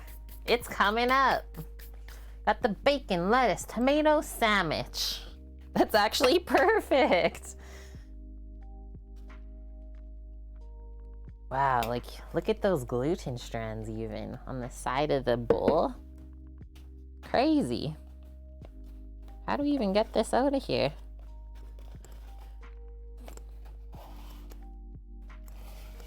This is a lot of dough too. I usually only make 2 loaves, not 3.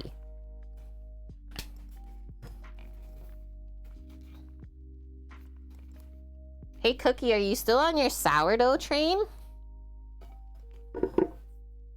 Nice. So just a little bit to scrape out there.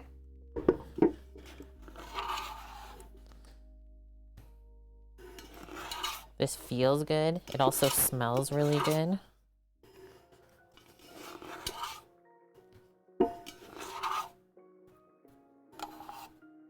There, all of the goodness out of there, nice and clean.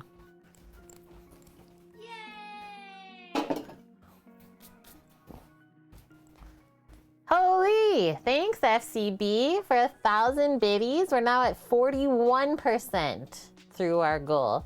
Starter's still going right now, Cookie. Haven't baked as much with it. Mainly been using it for pancakes and scones. Nice one. And yeah, Mish, you kept your sourdough alive since Christmas? Almost 6 months old now. Okay, so now that we got this out, I'm gonna divide it into 3. Just gonna take it out of the really floury area. I don't like when the dough gets too dry on the outside. So usually I just make a little pile to grab from. Scrape it up there for now. It's arrived! We were wondering, Celtic, if we were gonna see you today. Woohoo! And what color did you get for the mixer? You're working on your first bread yourself. I'm pumped. Okay, so we're dividing this into 3. Kind of shape it into a rectangle first. Press it into an even shape and thickness. Black diamond, sweet. Well, I hope you enjoy.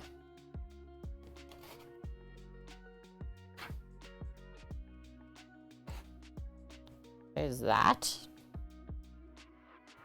Go across this other way. Seems like a lot of dough for these pans. Do I even have a big enough pan for this? I think that looks pretty even. Is this one a bit smaller?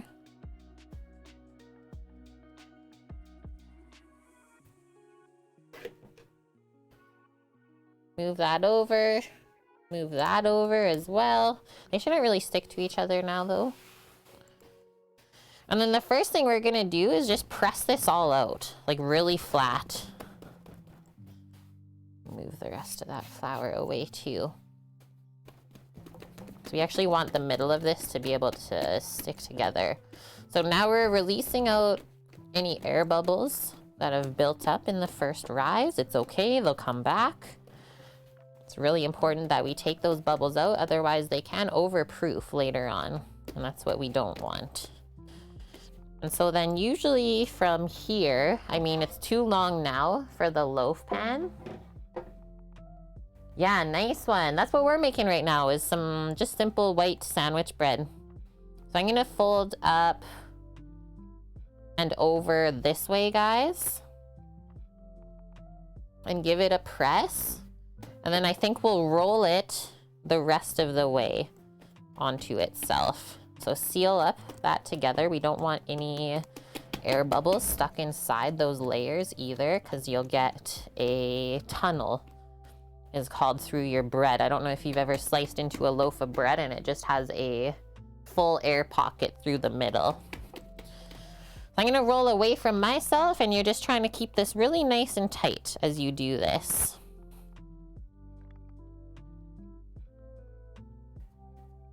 Keep crimping along. We'll say this dough does feel better than the King Arthur recipe that we made before. So I'm really excited to see how this turns out.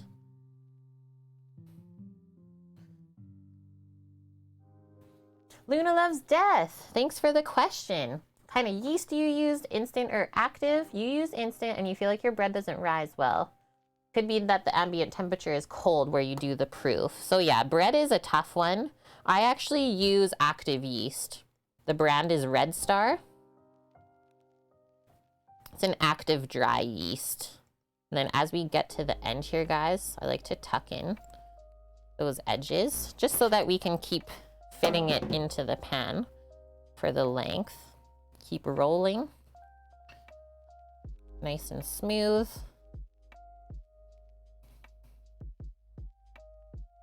And keeping that seam underneath. There we go. One loaf, take that, Should still plop right into here nicely. And then I usually just give it a little press.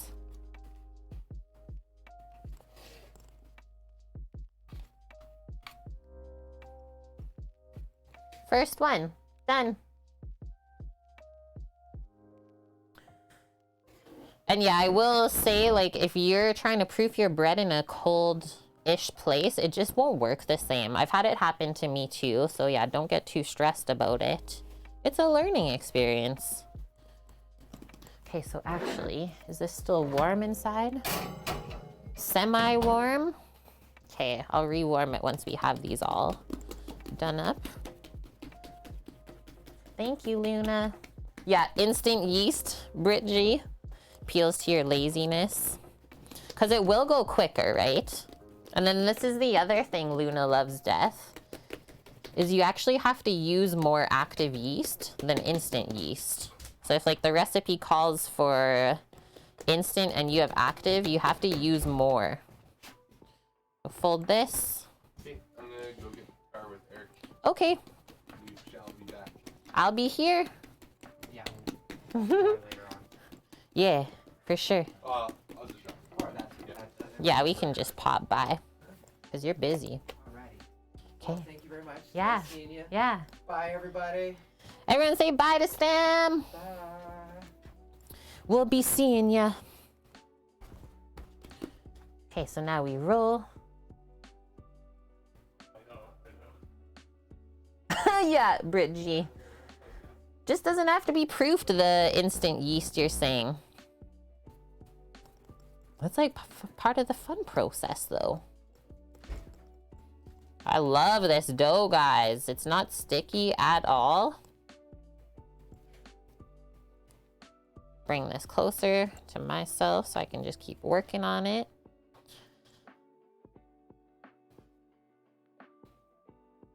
We got a helper doggo.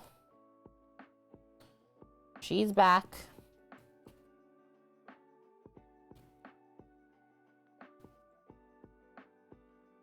Yeah, the perfect rise and fall. You got it. This dough is really nice, you guys. I'm so happy that I tried this recipe today. Baking is such a hard chemistry. I would say it's way more difficult than cooking. Gently pop that in. Once again, we're just keeping the seam underneath. And you can give it a little press. Into the nice warm spot. Which isn't quite warm enough just yet. That's the part you love about the starter for sourdough instead of yeast. Prep the dough ahead of time, do all your proofing in the fridge. Yeah, for up to 2 days worth. Yeah, take it out and bake it. That's so true, Cookie. I'm sure that's how things used to be done, right? Everything was done the day ahead for your doughs, and then that's what you start your day with in the morning. Fresh baking for everyone. I actually have been using a 00 flour that we get here instead of an all-purpose. And yeah, I use it through all of my stuff. Works really good, but I would just use all-purpose flour instead. A pretty high quality one though, right? Don't buy like the cheapest all-purpose flour if you can. 00, yeah, so it's just a like Italian style flour that is sifted very fine, typically used for Neapolitan pizza dough. But it has worked awesome in all of my baking at home.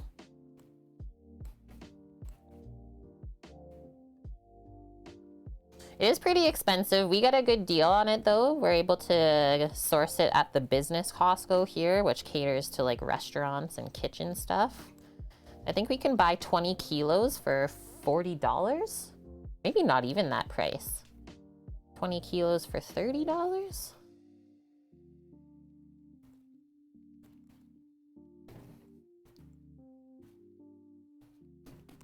And if you see any big bubbles on the outside, just pop them.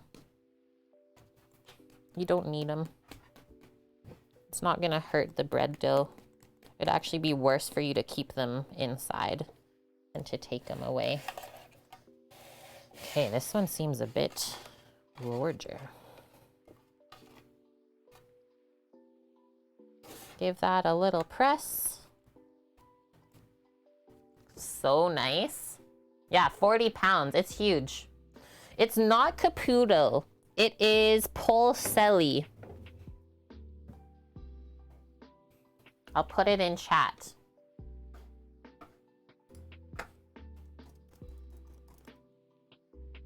Polselli. Hi, Scoops. How are you? Okay, so fake little proofing chamber being made again. But first, we should cover those loaves as they keep proofing, just with a towel so it doesn't dry out on top. Just use one towel for all three. Just commingle them together there.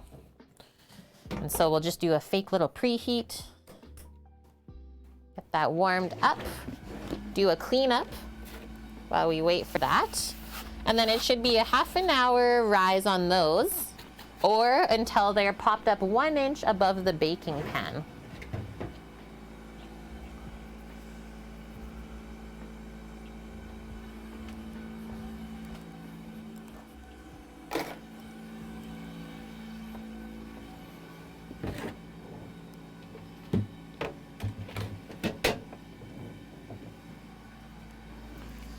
Wipe off the flour from our board.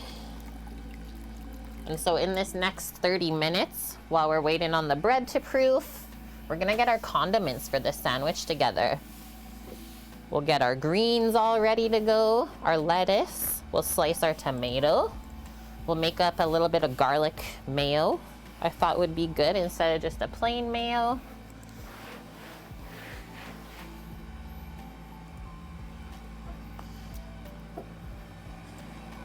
Okay, turn that off. Toast joke? I think I missed it. I missed your toast joke. And okay, I haven't washed my knife since we sliced the bacon with it, so I'm gonna go do that too. 3 cheers for garlicky mayos. It's the best. Garlic mayo's life.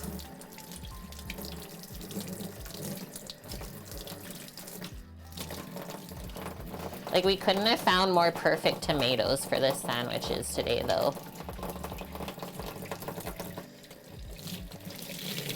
So excited to slice them. Okay, and I'll set my 30-minute timer again for the bread. Doing BLT on homemade bread? My BLT will be toast. That was the joke, Troy? That's a really bad one, but we still love you. Torino, he's got toast. How are you? How are you today? Okay, seriously. I'm not ready for these insane tomatoes. This is my hand. That's the tomato. Look at him. Whoa. So we're definitely gonna wash these up. They're called Big Marble, grown in Canada. Big Marble. And so they did look a little bit beat up on the outside, but they feel really nice, which I thought was more important, because once we slice this, we're not really gonna see those couple imperfections there. I got so pumped as soon as I walked in the store. I was like, it's like they were waiting for me. So yeah, I'll go wash these up and then we'll slice them.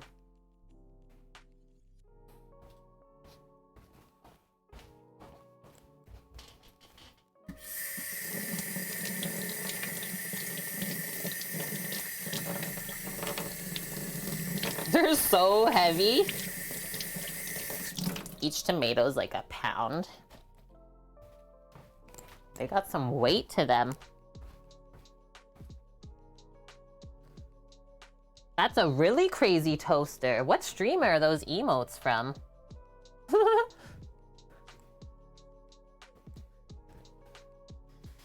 Pee break for Reno. We are not doing a garden here, Troy. We will not be doing a garden here. My brother and Finn are waiting on permits to come back from the city right now to determine when this house that we're working in is gonna be torn down. Start getting demoed to prep for their new one going in. So yeah, no garden in here, sadly. Call you Starbucks? Starbuck. And we are gonna core these, but I'm gonna use a serrated knife to slice these because they are just that big. I think that'll be the best option here. Yeah, time for RV life. I know Finn likes to grow stuff, but yeah, they're just not doing anything to the yard. It's pointless if it's gonna get like really messed up in the near future. Okay, I feel this core in here. It's pretty large. Really important that we take it out at this point instead of just slicing through and trying to get it away after. Because yeah, these are like, it's spiky almost. Where the stem is. Especially I find in a bigger tomato, it's even stronger. Hi Squigs, how are you? Yeah, we'll just sneak into the empty lot. Exactly, Reno.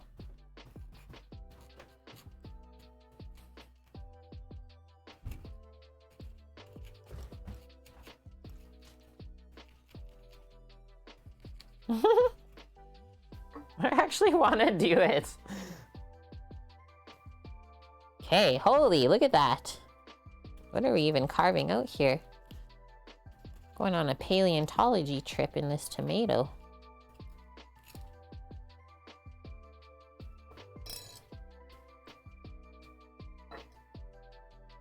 Debating building outdoor raised beds versus indoor hydro. Roommate said he'd cover half the cost. Up to the amount of work, I guess, you want to put into it, right? Might be easier doing indoor, but maybe you'll run into issues with your hydroponic setup. Yeah, you were shocked? Okay, so start slicing. Usually I don't put this first slice of tomato on the sandwich. We'll just munch on that on the side. And then definitely don't go too thin on the tomato slice that it just like falls apart. Looking for about 1/4 inch thick slice. Holy, hey? And I did feel them. I was like, hey, they feel ripe, but not like mealy and weird texture. Do we season them though? Of course we do, Squigs. And Boss Man, where's Sam? He just got home from bringing the car from the charger.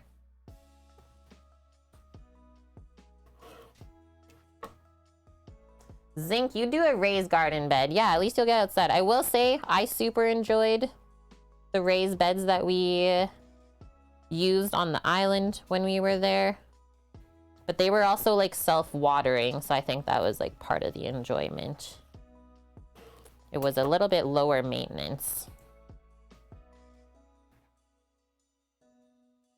I need to teach you how to braid hair. Hey, we can have a conference call. I'll say though, like I'm not the best hair braider. I only know a couple different ways and that's it. Okay, one more slice, I think.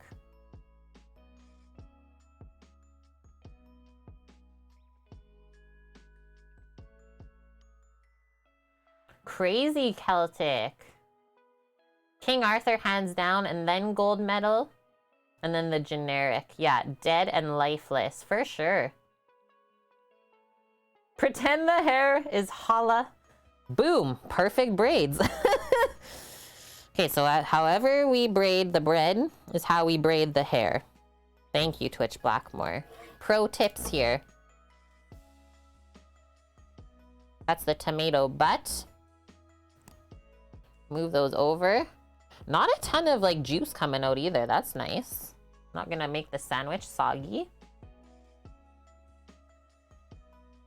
Just realized I forgot to set my timer for the bread in the oven proofing. So I will do a 15 minutes now. Squigs, I like that. You have a 5-gallon bucket garden. That works good too.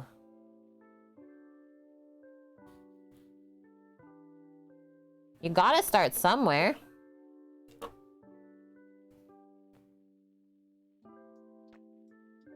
Firmest tomato you ever seen that was not green?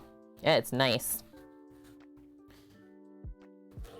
Marble tomato, grown in Canada. This is all I know. She's a beaut.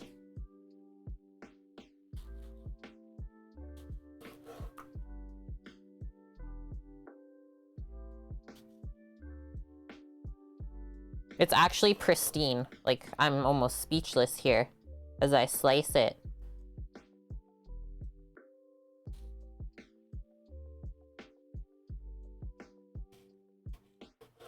And like these slices, I always think look like art. Like, what is this? There's something magical happening there.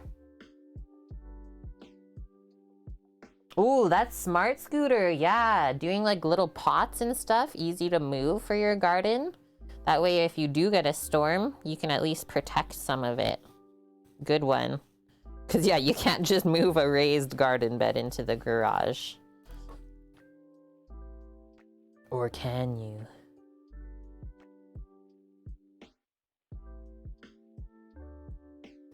Good tips, guys. Thanks for all the info, too.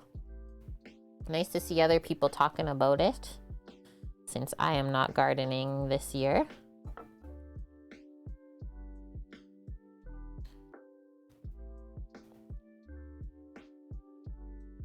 Okay, let's put those in a little container. Excuse me, Papa. Just need to get in here, girl. And then we're not gonna season these until they get built onto the sandwich. We're just getting them sliced for now. Nice. Yeah, you pushed out your growing season a bit because you could have stuff in the garage. Good one. Holy They're so nice. Like, look at that. That's a nice man. And they were grown in Canada too. I didn't realize. Oh, wicked. We miss being a kid. Yup. Growing up's a trap. Peter Pan tried to warn us.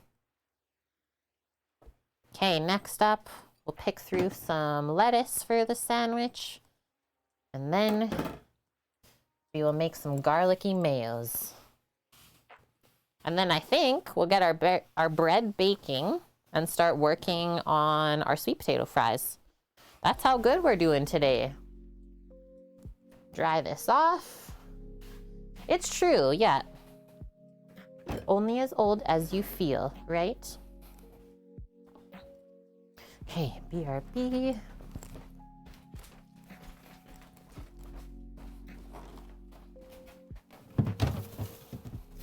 When Eric seen you, was he like, whoa? No, he didn't, actually.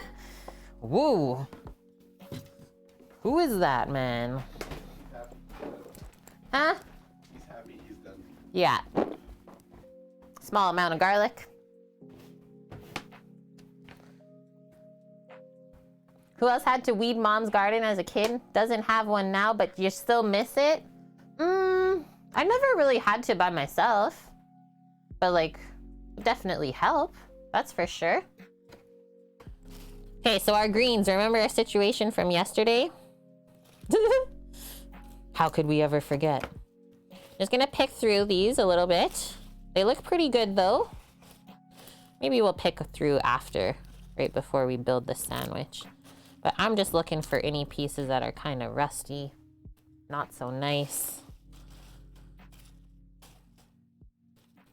And I'll probably leave like the beet leaves out of the sandwich. Those will be better in a salad, I feel. So you determine what you think you would like the best.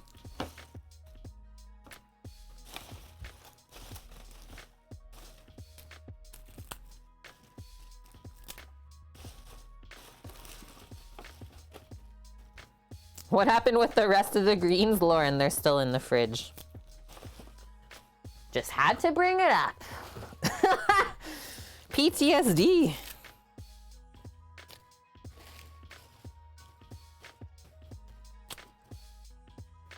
They're still in the fridge and I just keep giving them bad looks. Scowling at them. Okay, these are actually really nice. So that's good to go. We got our garlic. Do 3 cloves of garlic. And then you want to just have some Kewpie mayo. Ooh, that's a good point too, Scooter. Like doing a little pot or bucket garden, way less weeds. That's so true. Bucket gardens for the win.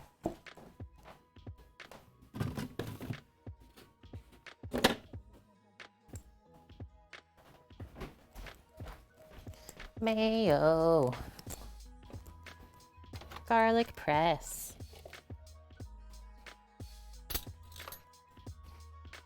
Definitely want some salt and pepper just to season the mayo through. Otherwise it tastes a little bit bland if you don't. And I will probably also add like some lemon juice would be good. Also take a peek at our list here. Yeah, we're doing good. Doing really good. Okay, lemon juice. So I have half a lemon sliced already, left over from yesterday.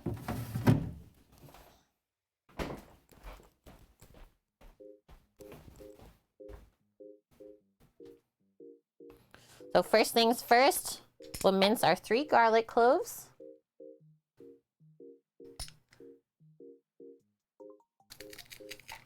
They make container varietals now of those plants. That's really cool, Scoots. Thanks for the info. We did all those last year.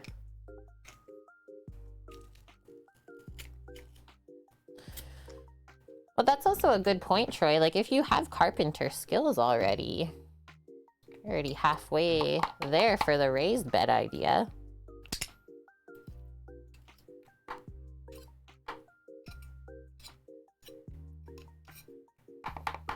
Tap, tap, taparoo.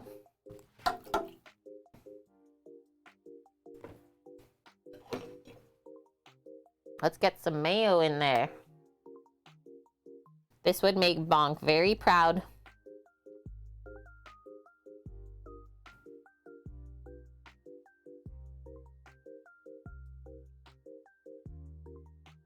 We'll stop there. I think. Okay, maybe a little bit more. Here we go.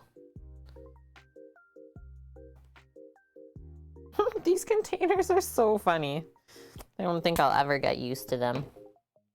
Squeeze some lemon juice. Nice. Favorite backyard garden veggies? Endless, basically. Probably the best one though, like my absolute fave is definitely tomatoes. Such a difference than how they taste from the store. But beans are also really good. And obviously greens, cucumbers. We did carrots, beets, radishes, kale, Brussels sprouts, eggplant, potatoes, peppers, any herbs that you could think of. I don't know if I'm missing any.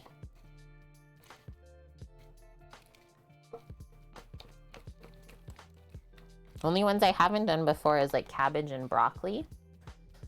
Let's try this garlic mayo. It looks quite garlicky. But, I mean, you can't call it garlic mayo if it doesn't taste like it. Mmm. That's gonna be really good on the sandwich. Good garlicky bite. The Kewpie is nice and like eggy and creamy. So that'll meld well with everything. And yeah, the bacon with the garlic for sure is gonna be happy together. Simple condiment complete. You can only have 5. Tomato, jalapeno, lettuce, green beans, and broccoli. That's a good one. What will I do? Tomato, cucumber, greens of any sort, I would say. And then probably carrots and peppers. Lurk, Luna potty time. Yeah, Luna is always scrounging for snacks. Ain't that the truth? Okay, BRB.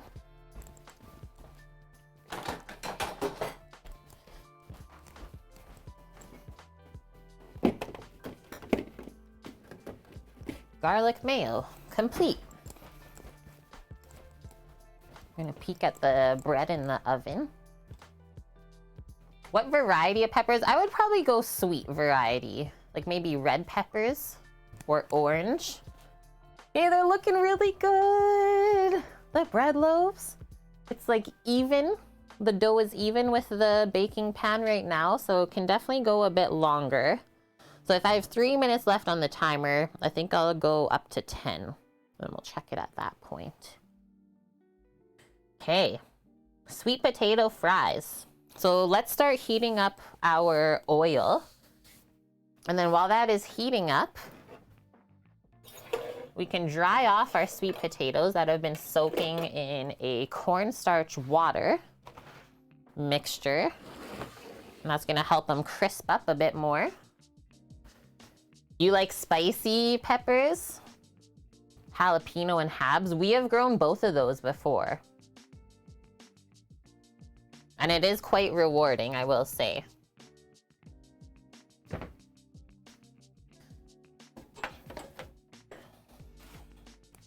Induction time. No one really grows onions or potatoes. Those are more for like farms, I would say, Troy. But yeah, we've done potatoes. We usually did like 3 varieties. Like 2 larger ones and then maybe a fingerling or a baby one. Red flesh, white flesh, and something else. Mish, just normal ones. Come on now. What you think? Okay, I got a nice pot with some oil here, and then we'll just add to it. Hello, fryer station. So I already have my thermometer on here to help read the temperature of the oil in the center of the pot. I want to make sure that the thermometer doesn't touch the bottom of the pot either. I'm gonna roll this up to 360 degrees Fahrenheit for the induction temperature. And then I'm just gonna top this up with a little bit more canola oil for frying. Don't put more oil than halfway up the pot though. So you always have to leave room for dispersing the fries.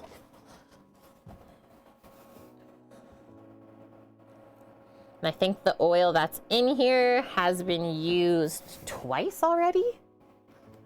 3 times. The variety you planted in Denmark, Mish, is called Sava. Is it a white potato?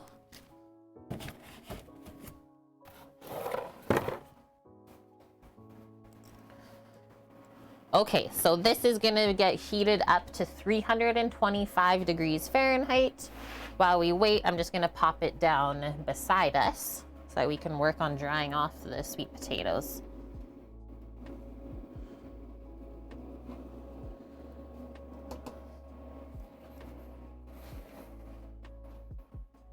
Boom.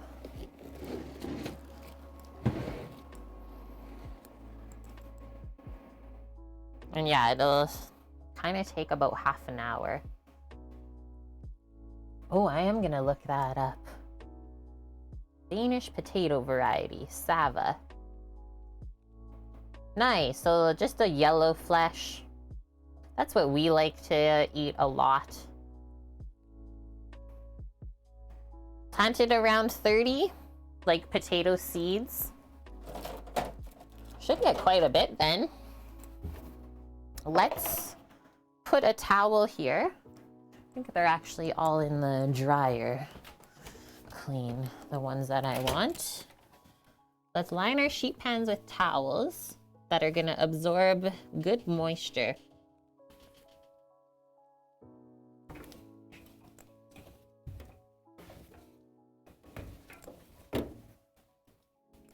I'm gonna bring 4 towels.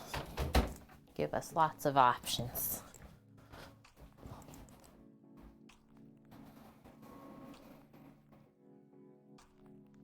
Yeah, 30 potatoes, not kilos. Kilograms. Okay. They're looking good. Really nice and crisp. So then we just lay these out now. I usually do like 1 layer. So it'll just dry a lot better that way, right?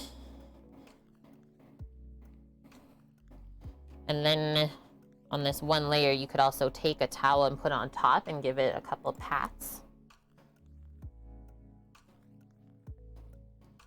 Kit, not sure where you can find potato seeds. So potato seeds are like just basically potatoes that have sprouted. And that's what you plant in the ground. So they usually come in bags that it just looks like there's a bunch of potatoes in the bag. And you just put that in the ground. Typically like any what? Some grocery stores I've seen have carried them, but not a lot. It's like the hardware store, I should say.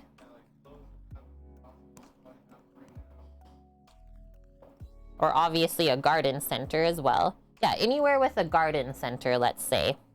That's the best way.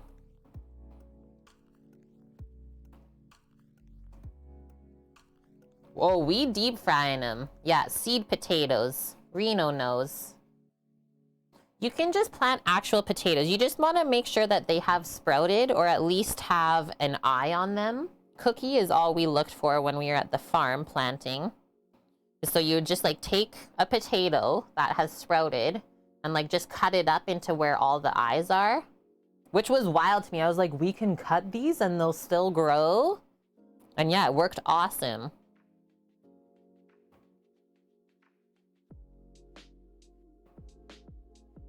Just got to start them inside. Okay, that's the only thing I didn't know. Because like the farm got the potatoes from another area first. That basically sprouted them, I guess, ahead of time.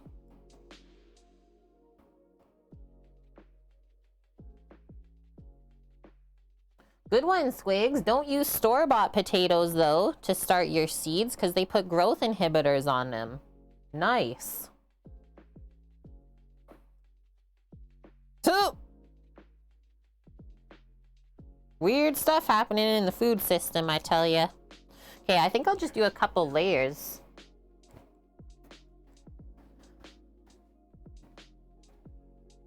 Storage potatoes will grow. Yeah, just not as well. Well, you want the best yield you can get, right? Give these a little press. Do the rest of these. Yeah, so go to your local farm, let's say, if you want to start potatoes at home. That's the best for sure.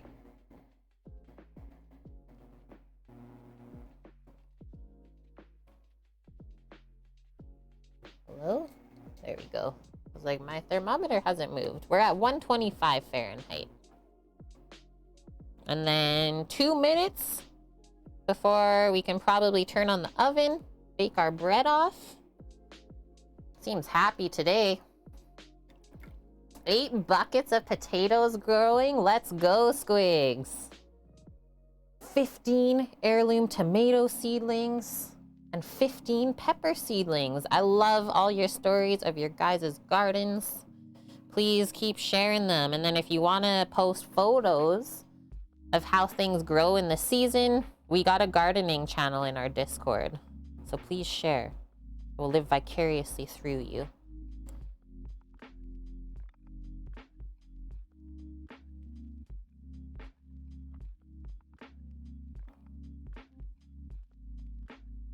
Okay, pop this on. And now we're working on drying them. Yeah, more stuff you can post in Discord. We have all the channels. Now we just get rid of this. Our cornstarch water has been used.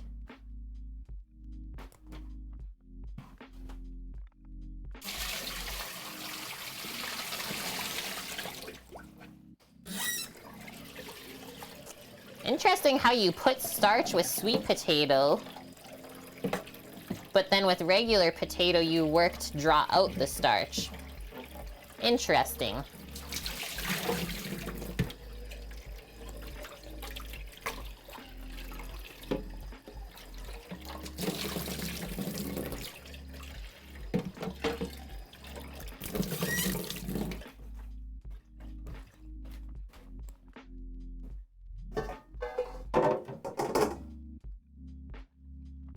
Created quite the dish stack over there. It's a little bit scary. Hi EHPZ. Back from nap number 2 of the day. Amazing, Caspro. Also a bit jealous. Zinkiverse, you 3D printed an oddish planter? Let's go. Yesterday's curry looks so good. Now BLTs and sweet potato fries. We're hooked. Yes. Good to see you today.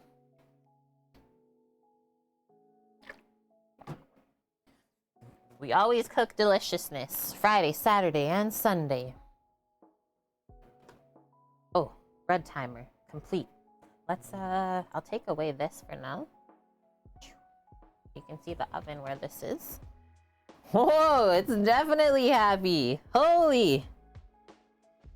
They're ready. You're not even ready for this. I'm not even ready, but they're ready. It's so perfect. They're so perfect. So that's how it should look. 1 inch, just above there. We'll just take those out while we heat up the oven. Yeah, really good. I'm glad I tried that recipe.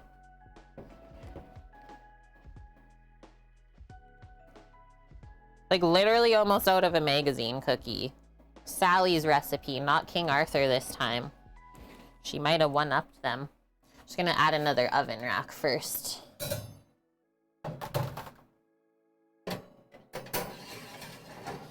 That is gonna be too tall.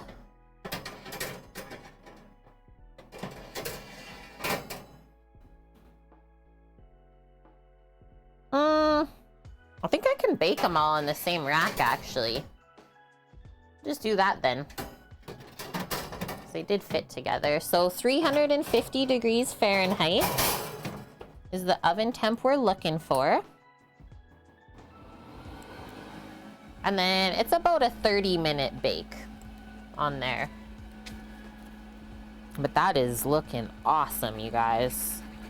And like, you know it's working right when you're able to follow the timings on the recipe.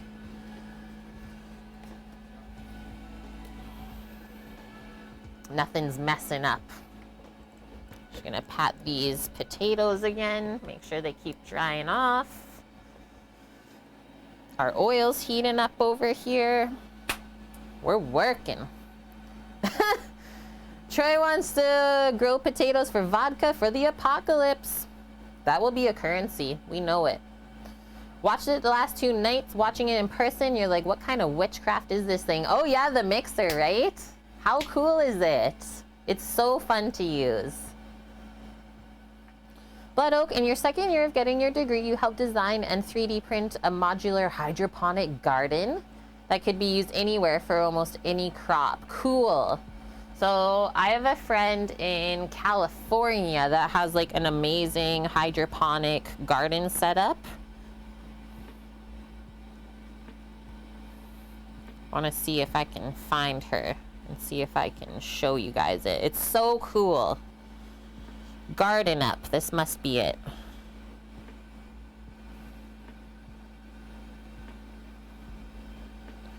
I'll show you in this view because it'll be better.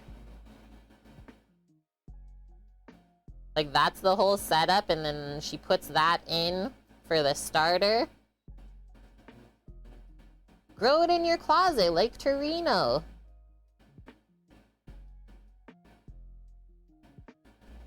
It's so cool, guys. She does so good with it. That's what you were watching? And so this is how the seedlings all come. Oh, yeah, just like that. You can like pick whatever types of starts you want.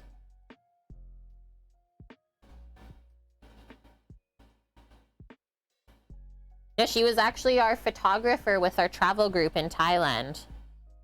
And she's done so well for herself since. She is a videographer for Katy Perry. In the metaverse, they're like creating stuff together. So this is how it looks.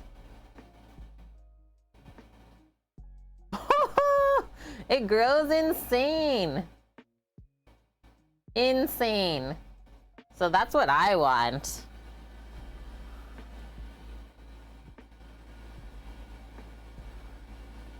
Were you actually watching like Taylor this morning herself? That would be weird. Yeah, I spent like 3 months with her in my life. She is Bonk. Wait, do I know some people that know her?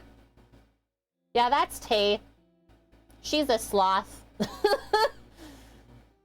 yeah, super high-end photographer, videographer. Her and her hubby, or no, boyfriend now, sorry. That is so cool. She's also done a lot of work with Taste Made Travel and that company. So you might have seen her videos there. And they know that you know me and I know her. And yeah, Katy Perry is a local. So cool, guys. Okay, our oil is at 250 Fahrenheit. Just keep trying to dry this off, but it's already looking really nice. And then one other thing that we will need for our fries is a scoop to take them out of the oil. And then I also like to have another sheet pan nearby for when we scoop them out of the oil to kind of drain it off. But this one I think will line with paper towel. I used to use my kitchen towels, but it really absorbs the oil and it'll make them like smell weird if you don't wash it out enough. Just gonna go grab a little roll. I think I have a couple sheets left. Better than nothing.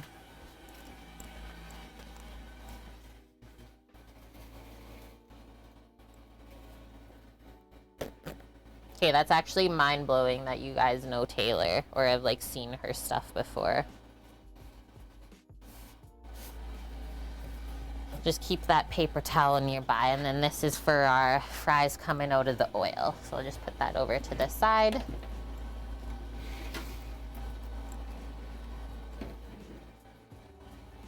I think she's actually the only one I've seen with that hydroponic setup though. How nice it is. I've never seen any other ones online. Okay, oven's not quite there.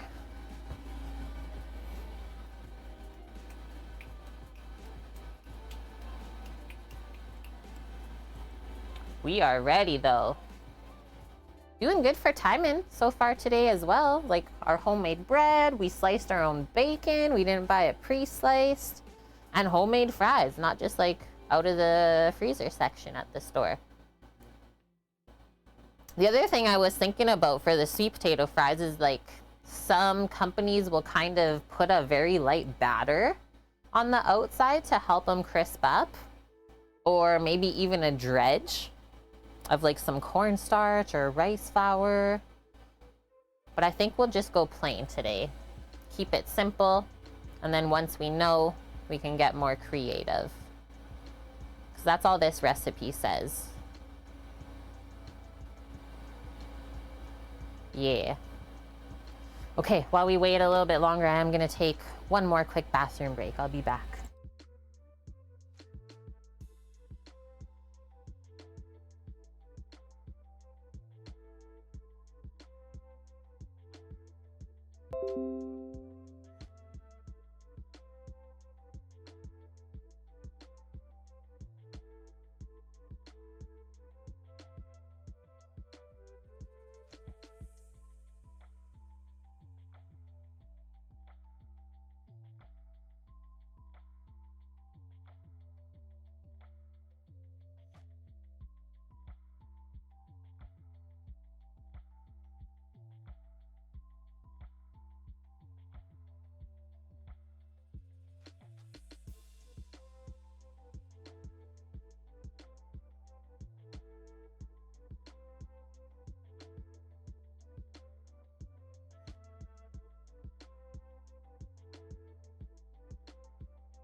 It smells like fryer oil.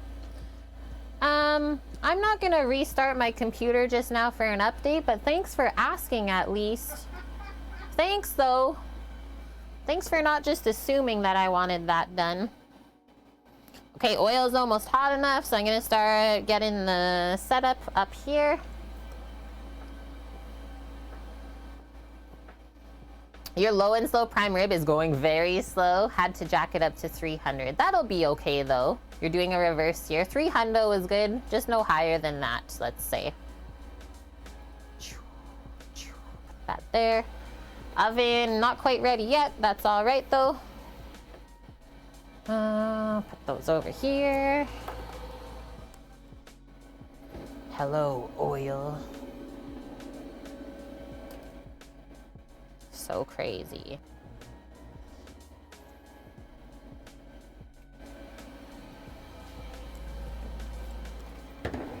Got this set up here.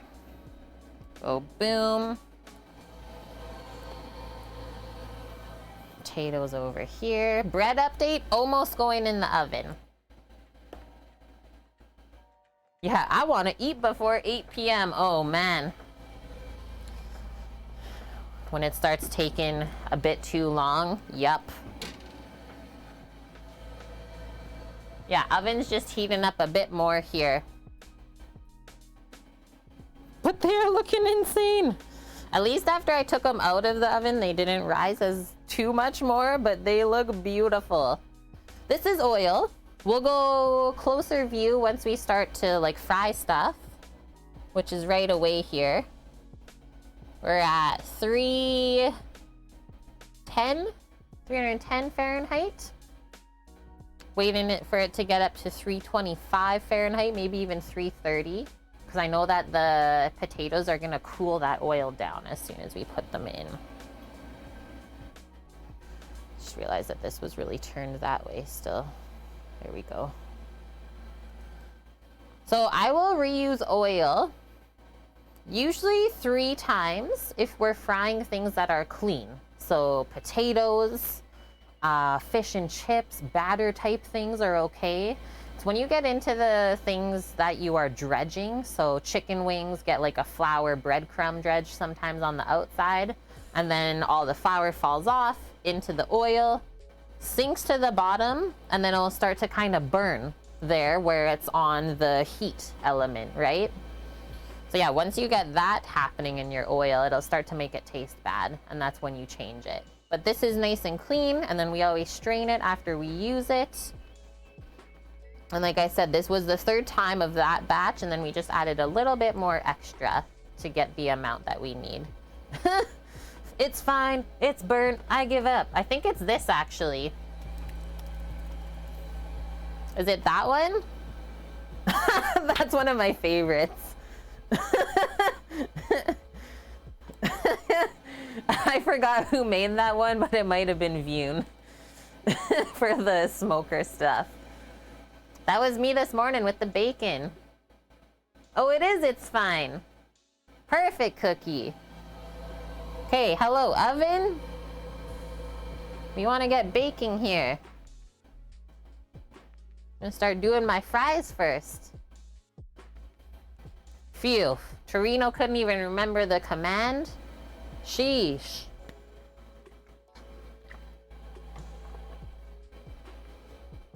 Want the oven light to go off. Get these loaves in there. Please. Yeah, ketchup command.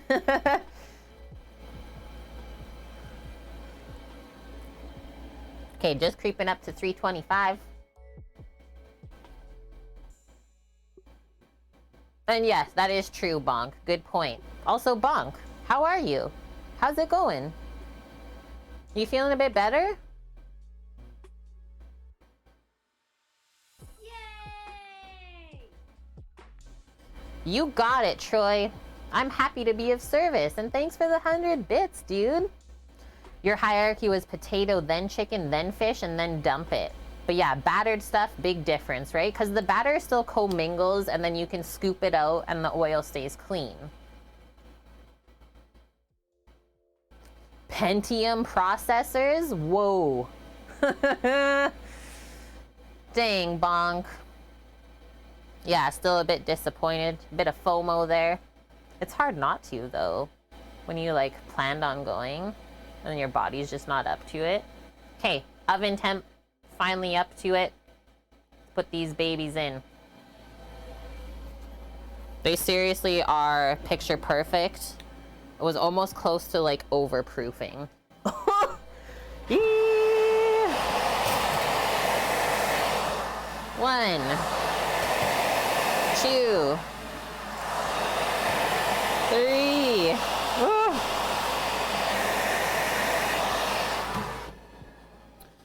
Let's do a 15-minute timer. Say see you. And we can also say hello. It's frying time. This oil is hot and ready. Potatoes are nice and dried off. Welcome in, Alf. How are you? And then drop in like a handful. A couple handfuls, I would say, will be enough. That is true, Bonk. Yeah. Kudos. I mean, that's our responsibility that we have to take now, right? And then to lower the fries into the oil, sometimes I just use my spider and like pile it up and then put it in the pot. Nice green strainer. Yeah, scoop your chunks out. You been cooking and lurking? What's on the menu today, Alf?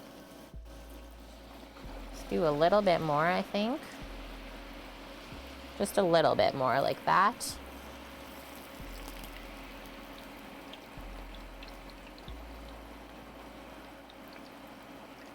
That's the maximum. Oh, we need our steam fan. I was gonna say that's the maximum fillage.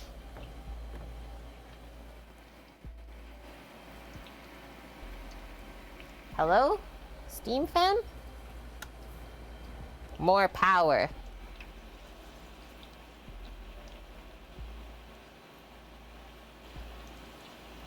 I'm sussing this out right now, guys. I might switch the potatoes to the other side if this doesn't clear up enough. Give it a little refresh there. There we go. That works. So these are gonna brown up pretty quick, I would say. You'll notice it. And this is called blanching, I would say, at this stage. I don't think it's gonna take very long to blanch these. I cut them pretty thin. So they should be bendable, but not break, is how I usually test. Dust, you finally went to your movie. And yeah, this is the first fry. Happy to see you today, Dusty. Hope the date is going good. Look at those. Heck yeah. Let's go a bit more. I was just making sure that they weren't getting too dark. You made today from scratch, Alf, roast pork banh mi, baguette, thin sliced pork, pickled carrot, shallot, spicy hoisin, mayo, cilantro, salad greens, and cornichons. I would love that. Hey, Dist. Please, Mish. Control yourself. Okay, start scooping, draining. I love sweet potato fries so much. Move this little temp gauge out of the way for a sec. These are puffing up. They're getting crisp. Hello, and the color's beautiful. We can all thank Kimmers for this menu. Hey, load it back up. Don't even know how to explain it, Dust, the movie, but bring a tissue?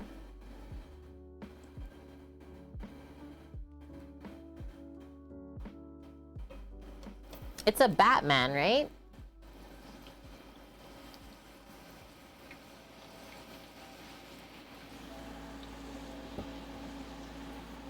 That was a good blanch, guys. Fries we just took out feel awesome. Show you what we're looking for. So they bend, but they don't break. We're just trying to cook them through, and then after this, we turn up the oil higher to crisp them up. Salt while wet. We're gonna fry again, though.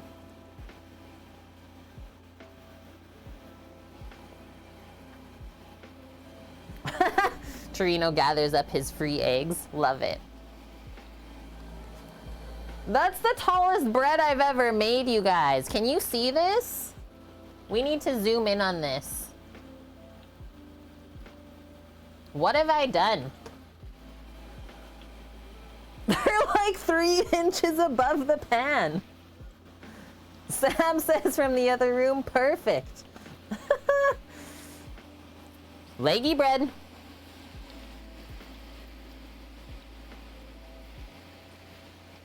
We don't need no Pullman pans. Oops, Cookie. We did too good.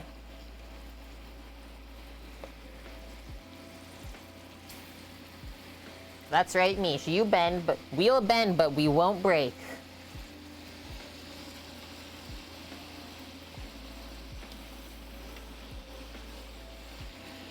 These are gonna be awesome. Yeah, that was only the first 5 minutes that those rose up that much. But they're not falling, which makes me happy. They're not just like splooting over the edge. Yeah, that's called a spider in the restaurant world. This is called a spider because it looks like a spider's web. This is often what is used with deep fryers. Ooh, I love the sizzle sounds. Woohoo!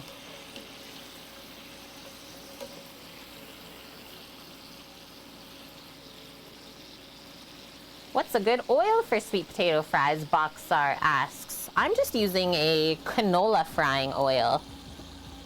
It's not too expensive. I like it.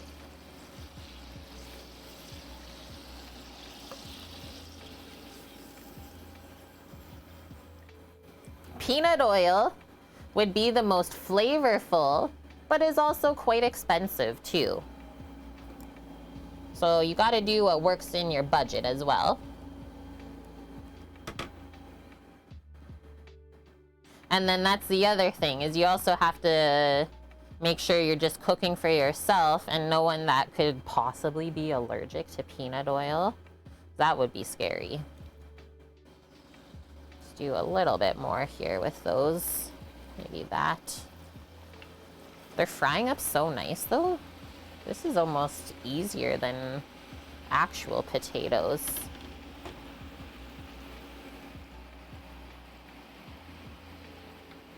And then you can see I'm just kind of spreading them out when we take them out of the oil so they don't steam on themselves. Man, so steamy. Yeah, duck fat, good one, Cookie. Also expensive. Sunflower oil is very expensive in Europe right now, Blood Oak, and almost out of stock entirely. Yeah, Mish was saying that it's because of the war right now in Ukraine. Olive oil, do not fry in. It has a low frying temperature and it'll make your food taste bitter. So I would never recommend to fry in straight olive oil. The maximum amount of frying I've ever done with olive oil before was from Action Bronson's chicken parm from his cookbook. And he does half and half canola oil to olive oil. Yeah, Taco Mesa, RIP, classic McDonald's fries and beef tallow. Oh, Mish. No frying in sesame oil. Yuck. Yeah, Troy, just do it yourself. We can buy at the business Costco a, how should I say this, a cube of beef fat for a deep fryer. Cube of beef towel. Wow.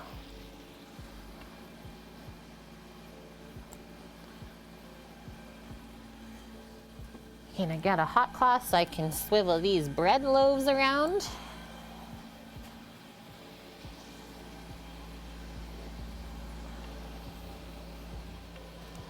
Oh my god, these bread loaves look insane. Yeah, look up oil smoke point chart on Google. That's a great tip, Alf. Good one.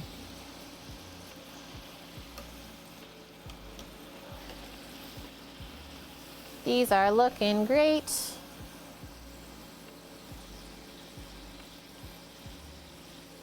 $14 a gallon.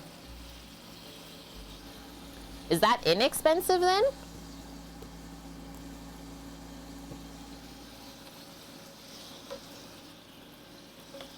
I think we pay for our canola frying oil jug for the 18 liters. Isn't it like 20 bucks or something?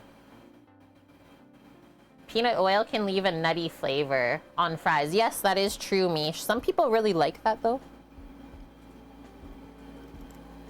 Like the burger chain here in North America, Five Guys, that's what they cook their fries in. It is good, though. Pan-fried chicken sometimes. 3-to-1 butter to olive oil. Yeah, that's a good one, too, Bonk. As long as you cut the olive oil with, like, a pretty good amount of another fat.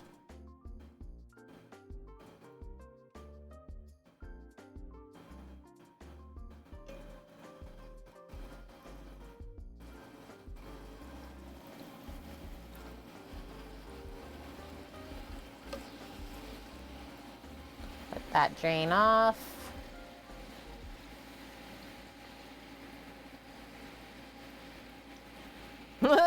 Still going with witchcraft on the mixer, Celtic? What's going on? Hi, Maya. Good to see you. It's been a while. Avo oil is good for frying, you think, too? I've never used that, but I have heard that it has like a higher smoke point. I didn't know. What are the temps for the 2 stages of double blanch? So this right now I'm aiming anywhere, this is what I'm working in between, like 275 to 325 for the blanch. And then you want between 350 and 375 for the fry.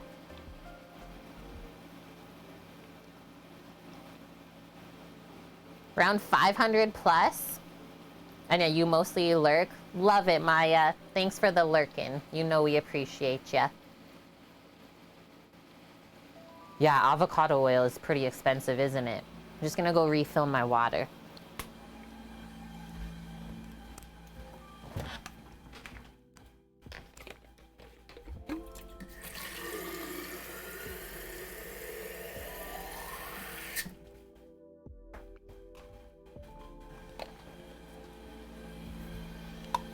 It's smelling good in here. Between the fryer and the bread in the oven. Woo. Wowie wow. Yeah, expensive, but also very tasty.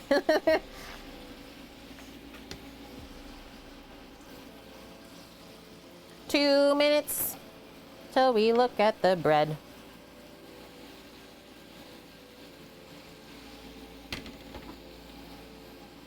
So remember, just bend on the fry when we blanch, no breaking.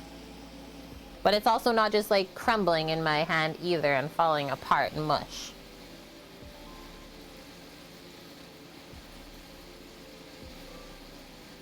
For the blanch, Troy, 275 to 325 Fahrenheit. For the fry, 350 to 375. And there's also charts for that online, I'm sure. Frying temperatures. There's all sorts of awesome like kitchen graphics that you can print out now to help you along.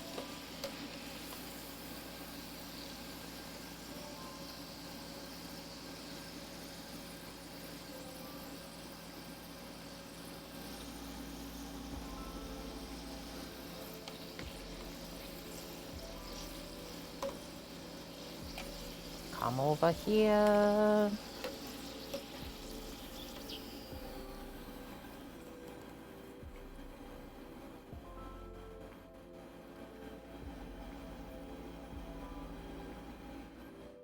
Second last round. Any coating plan? I wasn't planning on it. Would like to just follow this recipe closely the first time. Twitch black more because they say it turns out really nice and crispy. But this is something special that we did do in this recipe is the cold water soak that we did had cornstarch in with the water. So that's what she said will help them crisp up later. I was like, that's really interesting. I like it. Okay, getting myself ready for a flip around here in the oven. Oh my God. I'm dead.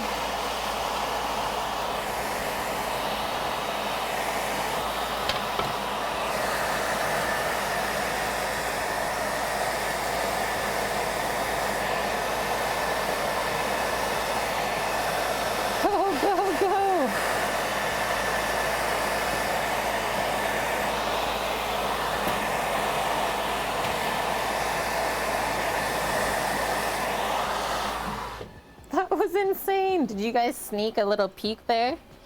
Okay, I'll do 10 minutes to finish up. Just to play it safe. I should have put the rest of those fries in with this. I thought it would maybe overflow. Magnetic mount for an old iPad attached to the fridge as a recipe book. So awesome. Oh, peek in Discord. Okay. Let's see. There's always stuff popping off in Discord. Aw, in general, Misha's little lambs. Oh my gosh. And then food photos. Nice. Scooter made lemon blueberry pound cake. Deadly. That's a nom and a heart. Blooms on the lemon and lime tree too.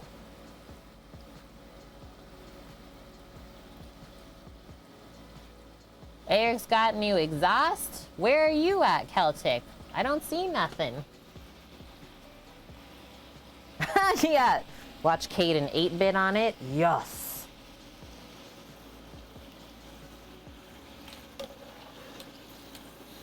Now that's commitment.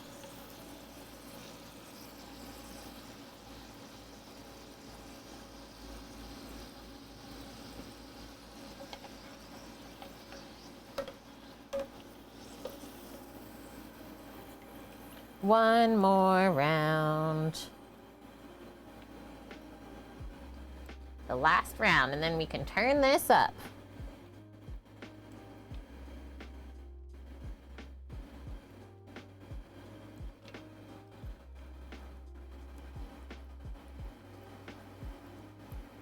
Should have a video last thing. It might still be uploading then. Might still be loading up then.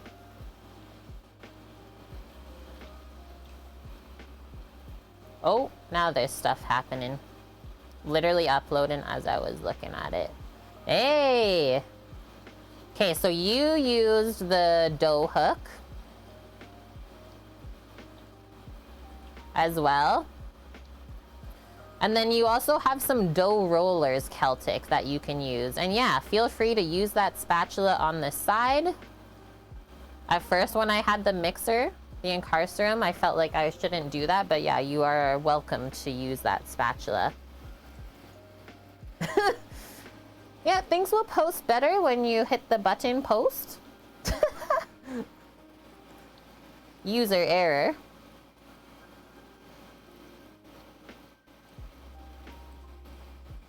Holy. Homemade sweet potato fries. I don't even know what to expect from these. Is it gonna be life-changing? Is it gonna ruin every other sweet potato fry that we've ever had? We don't know. Take my bacon down from here. I can use my trivets there to cool off the bread. Might even just put a rack. Get a baking rack for your bread when it comes out.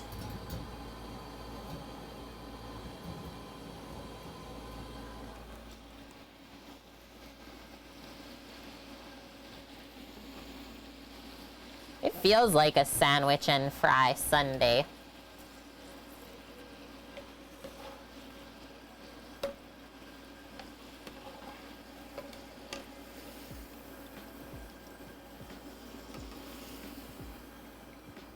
And you can see it only takes a couple minutes to blanch them. They don't fry for very long.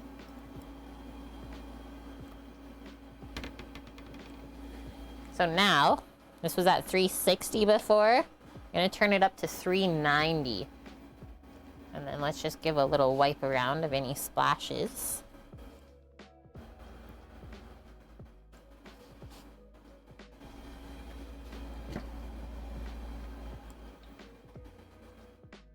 Ever heard of a crisp coat? Heard it's the restaurant industry's secret to super crisp coatings. I think I actually have heard of that product. How have I not tried one yet, Tikasella? Because they're not, this is only the first fry, so they're really soggy right now. And there's no seasoning on there. So now we're turning up the oil so that we can have crispy fries. Because I don't love soggy sweet potatoes. Okay, I need to look this up, Twitch Blackmore.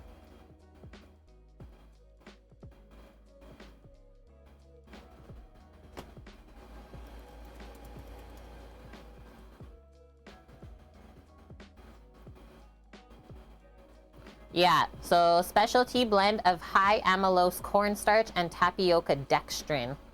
When incorporated into a batter at low levels, imparts a smooth, uniform appearance to the fried product and provides a firm, crisp surface.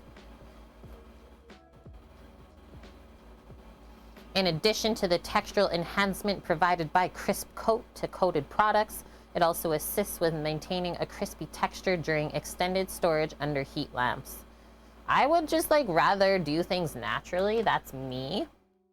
We're going up to, for the final fry, between 350 and 375 Boxar. And Celtic, waifu gets home in 3 hours. Gonna start working on the apology. First bread you've made in 3 years. And your hand's in full on heart. Should be an easy sell then. And yeah, you can see my little oil thermometer up on this side there. And then we'll use an instant read thermometer to temp check our bread. See if it's baked through. So, the bread will come out. We're gonna heat this oil up basically to where we need it, but I know the bread has to cool a little bit before we can slice it, as well as the bacon will have to bake for about 15 minutes for the sandwiches. And so while the bacon is baking, I think we'll work on crisping up our fries for that 15 minutes, and then we'll be good. It's a 2-minute blanch, 2-minute fry, you're good. More time waiting for the oil to heat up than anything. And hi, Eric. I saw your new exhaust on your bike. Did you have a good ride today? We sneak that in too, Bonk. Yeah. I don't know if we do a half and half or like 2 parts flour to 1 part cornstarch for fried chicken dredge, but it works so good. And then if you want like a gluten-free dredge, you can do cornstarch and rice flour. So yeah, I'm interested to see how these will crisp up with that like little cornstarch soak on them. Yeah, that's what you did at 2 to 1. Perfect. Your Harley sounds like a Harley now. Are you that guy? Or are you not the person that just like goes in residential and like farts on everyone with their motorbike? Because people love to do that here. Hi, Ralph. How are you? Your kid loves Korean fried chicken and you use potato starch for that. Interesting.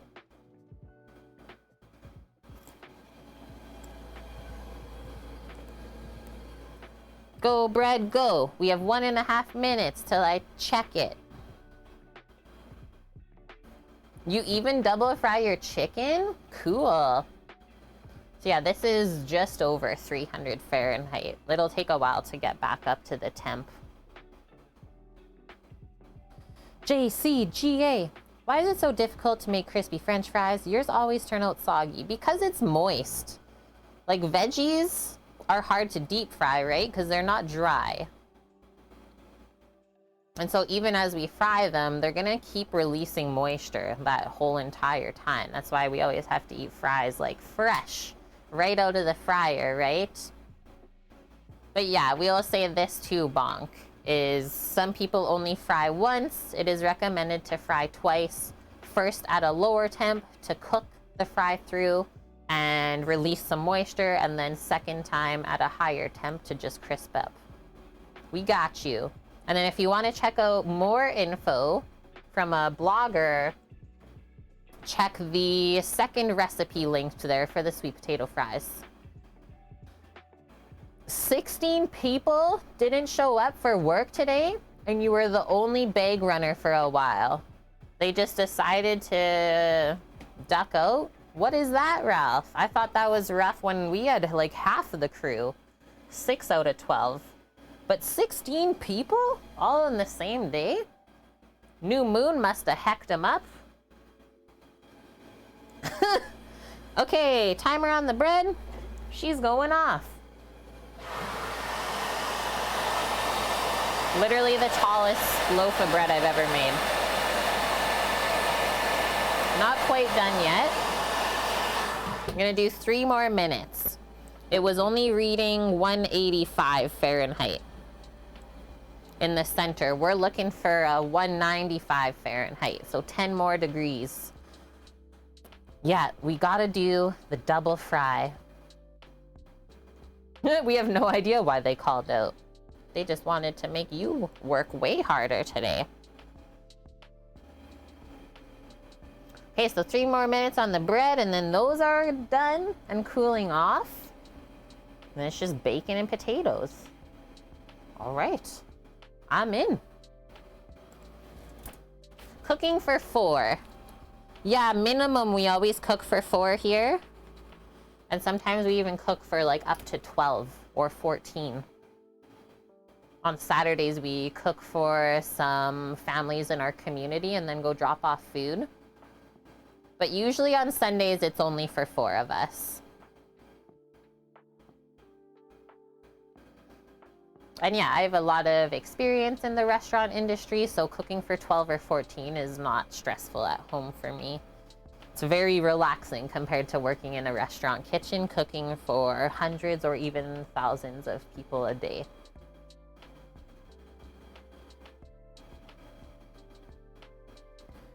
Oil's creeping up to 350. We're almost there.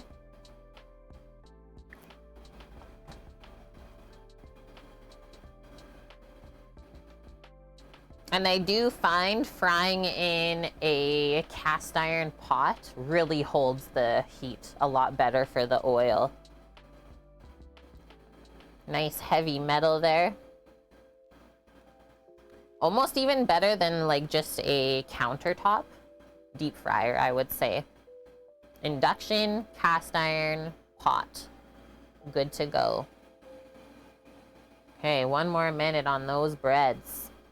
And they should be coming out. Is this difficult to maintain and clean, or you're saying the countertop one?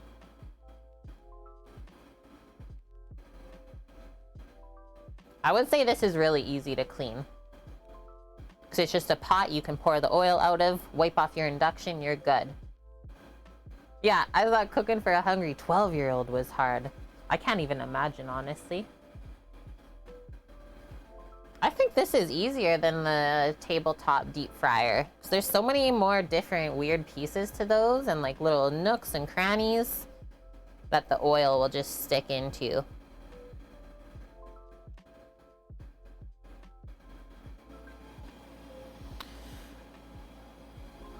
Five, 4, 3, 2, 1. So I'll temp it again just to make sure.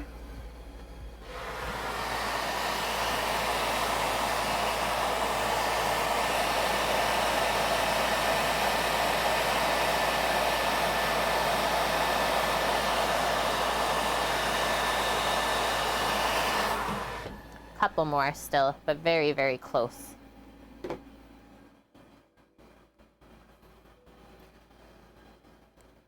Okay, it's at 350.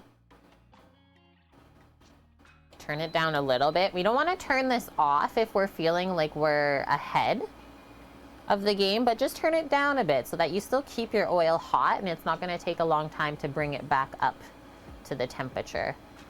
And so the oil, I will just let it cool on the induction in the pot. This is still pretty clean. I'm gonna be able to sneak 1 more fry out of it. Boxar, maybe for something dirty like fried chicken, something like that. But yeah, we'll let it cool, strain it, and then reuse it if it's clean. If it gets too dark, then you have to pack it up into like a jug. Usually we do a milk jug, or I'm gonna show you like this vinegar jug. Pour your used oil in there and into the garbage. I don't want to hear anyone just pouring oil down their sink drain at home. Please don't. That's amazing, Alf. Your 12-year-old is just like crushing your spicy banh mi that you made. That's awesome.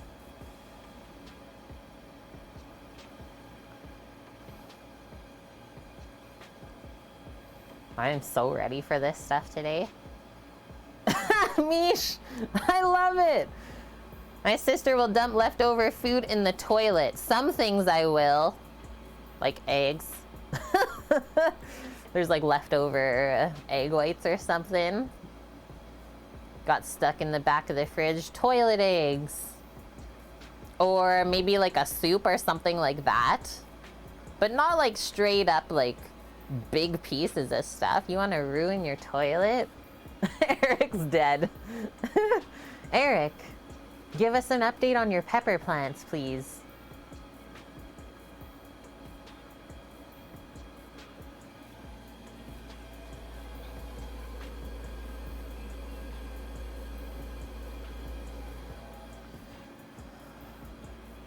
Toilet food storage? I'm dead.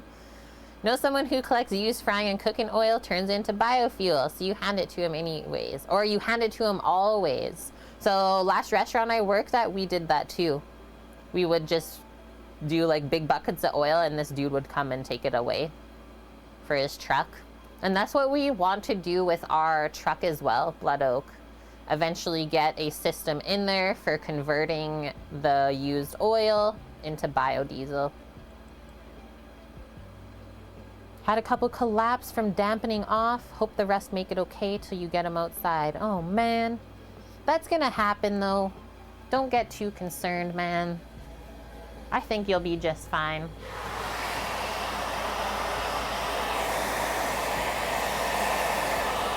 Bread. Today we made bread.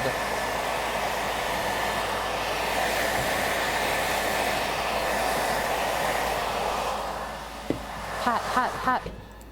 Eat your hot bread. Look at it though. That's a loaf, chat.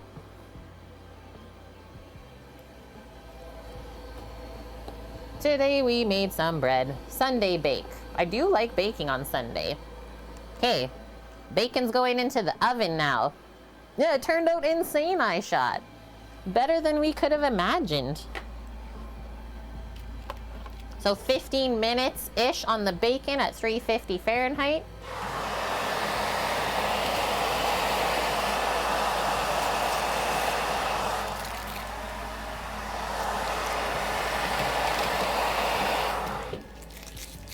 We're almost there. And now we can turn this back up. Nice, it's still at 350 anyways. That bread is going places. Like stomachs. Oh my gosh, Mish. She once blocked the toilet with cold mashed potatoes and then poured boiling water down. Did it save it?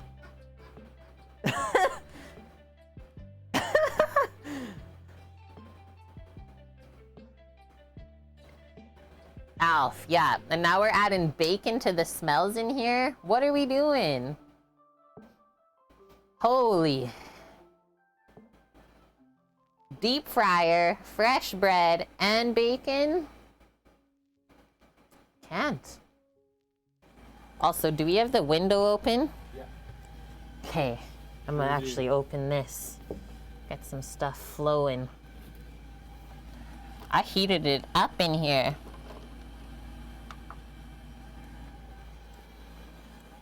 Whoo-wee! Yeah, this smell is so good. Guessing it saved it, Mish, because you haven't heard anything about a wrecked toilet yet. This is true. Hey, just looking how these are cooling. They're not losing their structure, so I'm happy about that. Interesting how the oil went from like looking very bubbly to now it's just like chilling. Yeah, it's coming back up. Yeah, the trash can or the compost might work a little bit better. Okay, so some of these, or let's say most of these, we're just gonna dress with our Cajun, Creole, Tony Chachere's, because Cajun and sweet potato fries, very happy together. But you could also just do a regular salt and pepper. Sometimes I get crazy and make some smoky salt with hickory powder. Then it tastes like hickory sticks. She also once asked me what animal ham was from. Maybe open a book. Mish, may I ask this? Are you older or younger than your sister? As someone who doesn't have a sister, this is quite hilarious to hear the banter. Maybe open a book. How about that?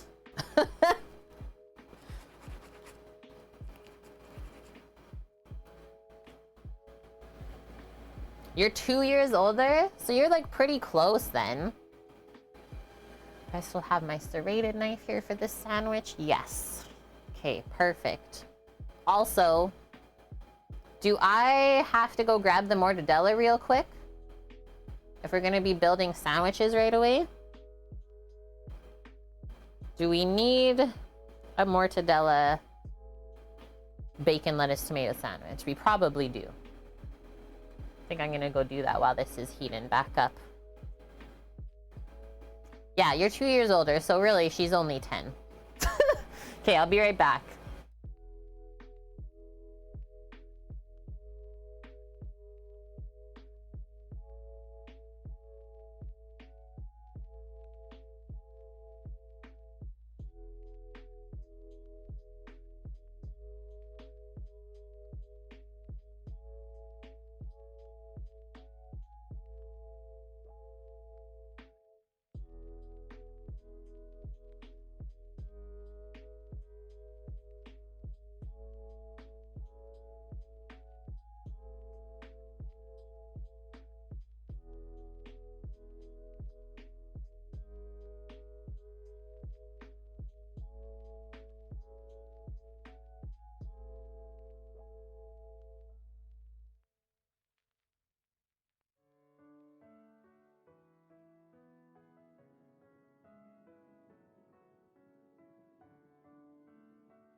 Guys, we got a storm brewing out there.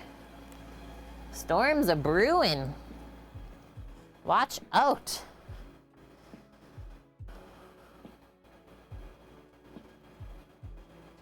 Yeah, all meats come from unicorns. Come on.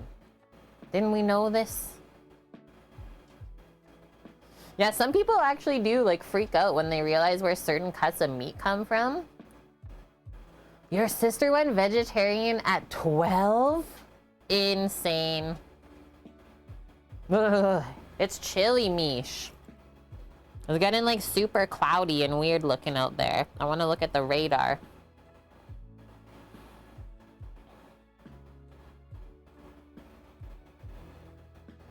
And we'll start frying right away here. Just creeped up past 350. Whoa! There's storms coming! Kate says, yeah, it's looking like a storm's brewing. Whoa! It is. See you guys never then. We better get finished up here.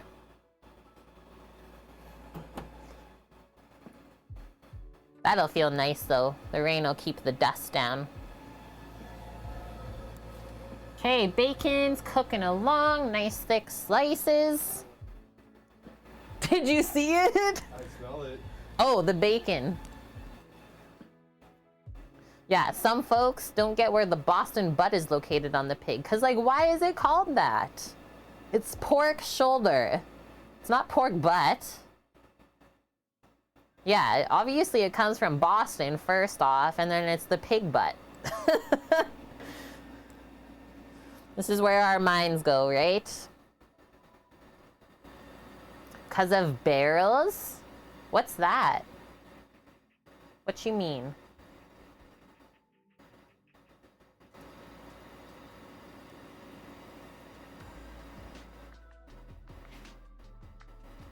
Samo, can you help me build the sandwiches though when it comes time?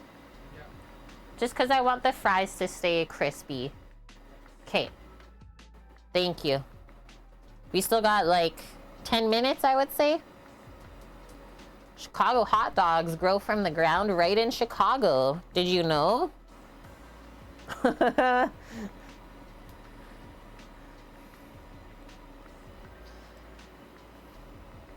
Ah. That's what they stored the meat in, apparently, and then the butt referred to the barrel. Yeah, it was a while ago. I'm sure you're not wrong, though, Maya. Yeah, where do we grow the Chicago deep dish pizzas from? The places that our mind could go, right? Okay, so earlier, just want to show you guys, we sliced our beautiful, massive tomato. We got our greens for the lettuce. We made a garlic mayo, and like we really garlicked it up. And we also used Kewpie for bonk. Yeah, it's heavy on the garlic. And then we also, before we sliced the bacon, we sliced some smoked mortadella. Smoked it for 8 hours yesterday while the bacon was going. Yeah, garlic. The deep dish pizzas just manifest themselves. That's what the world needs. I know, I haven't had a Hawaiian pizza in a while, Torino. Might need one in my life here coming up. Hi, Bob. How are you? Yeah, don't manifest too many. Don't waste them. Okay, I guess I'm done with my thermometer.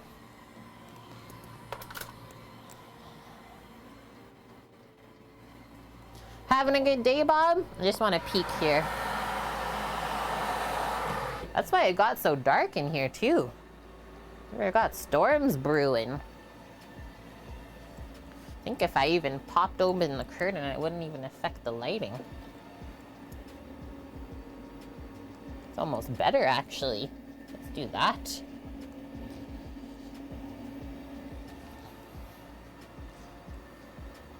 Mish manifested Bob. Oh yeah, that's right. Bob had to work today. Everybody's working for the weekend.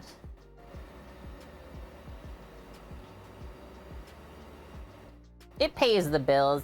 I mean, something has to. Okay, good one, Maya. She went searching. The name Boston butt has nothing to do with the animal it comes from or where on the animal it resides. Refers to the fact that the cut of meat was commonly found in Boston. Its reference to butt is even more confusing. Butt is actually a reference to where the meat was kept. It was eaten by the people of the revolutionary New England and colonial America. Stored the meat in large barrels known as butts.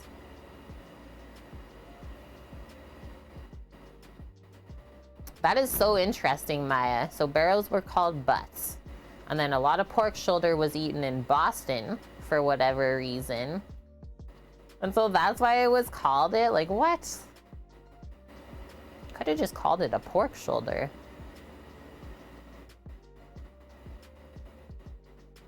The people are laughing at us. The people that first called it the Boston butt, they're laughing at us right now. They're like, suckers. They're still going on with that name. They just did it as a joke.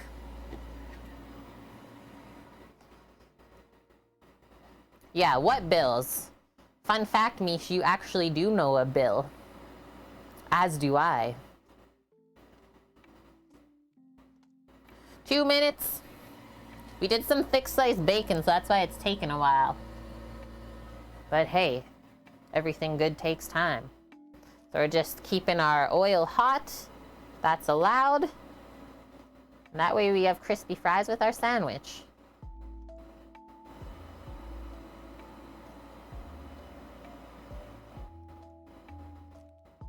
Bonk, I know many bills. They plague me every month. We're liking these little puns as well, aren't we? Man, I can't believe how fast this weekend went by. Yeah, we also know a William. That's amazing, Torino. So my Guido was also named Bill.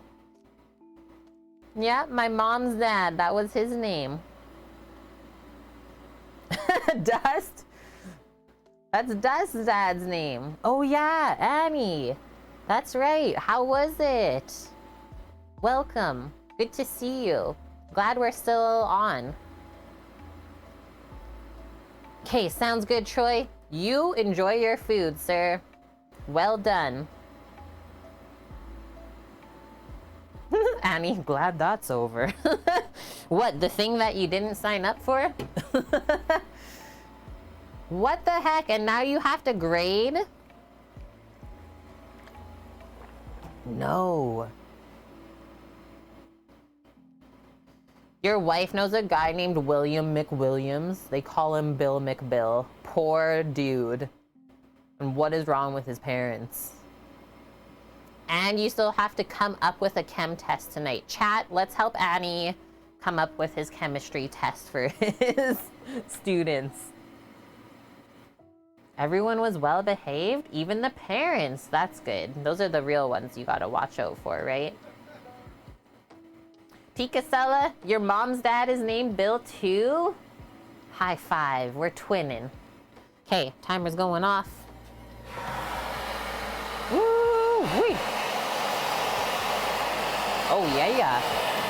Oh yeah, yeah, yeah.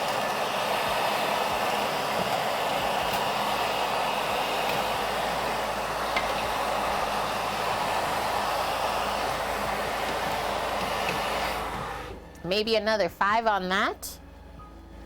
5 more moments. Looking real good though, guys.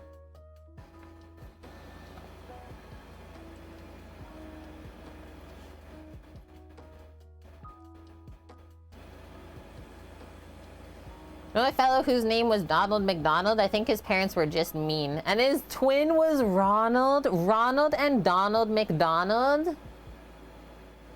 Do not, no one come up to Canada. Questionable things happen here. That's straight up evil.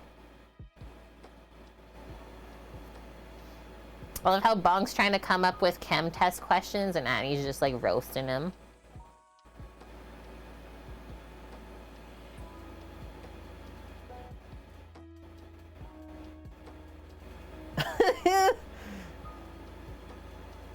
Yeah, what is even happening, Mish? We don't even know. Okay, I'm turning up this oil to 375 Fahrenheit. Samo, like 5 minutes, please. Okay. What is BLT? That refers to a American sandwich that includes bacon, lettuce, and tomato. Bacon, lettuce, tomato sandwich. Some people just don't know, bonk. You got it, and welcome in, Kawaii. Bacon, lettuce, tomato in our life. Okay, I'm gonna create a little sandwich station for Samo. Sandwich building with Samo. Got my fry area over here. Got the mort, the lettuce, tomato, and the mayo.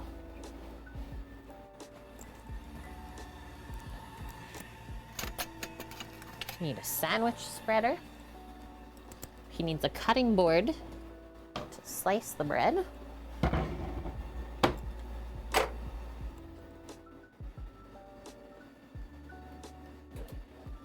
Serrated knife. And then let's get these out of the pan. Cool them off a bit better. Guys, we made this! Like, what?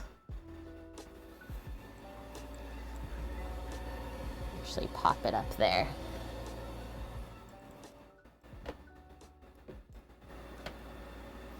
Begin construction of the Samo Witch Station. Thank you. So cute, Bob. Why is this one trying to stick? There we go. Yeah, it felt really nice to bake some bread today, Annie. Okay, that one stuck just a bit for whatever reason. But yeah, it is recommended to take them out of the pan once you can handle them, because they will get very moist in there as they cool down. So it'll kind of steam. Really well done. They all baked up so nice.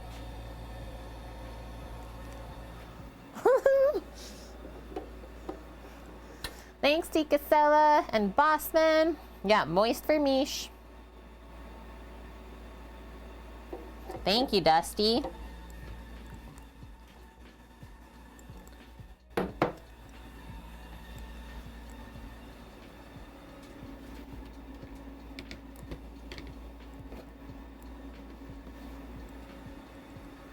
Yeah, perfect. Okay. Whoa. That almost cooked too quick. Okay, it was just the end one.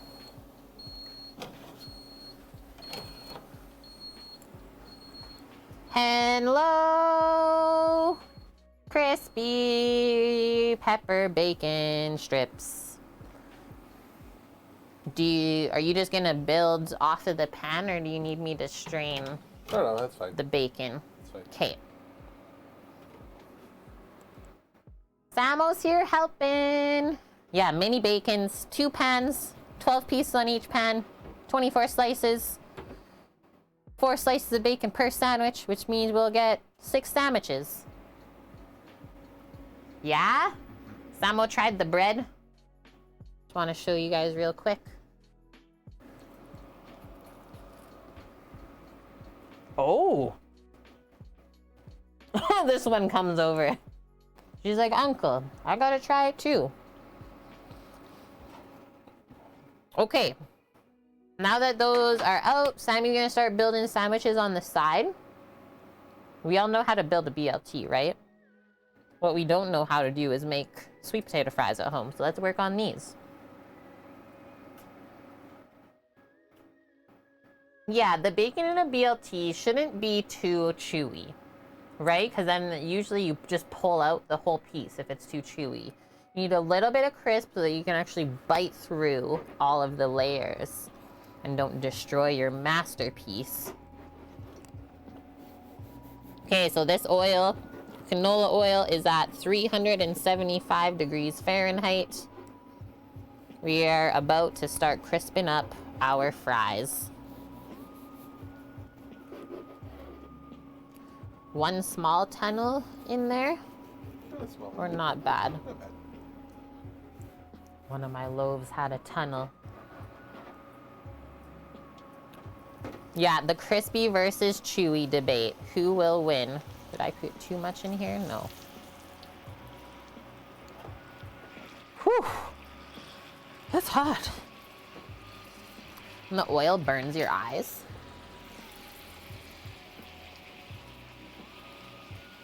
Can you have audio when Sam makes an appearance in the kitchen? He literally makes no sounds though. Gaffle bitters. All you would hear was his breathing.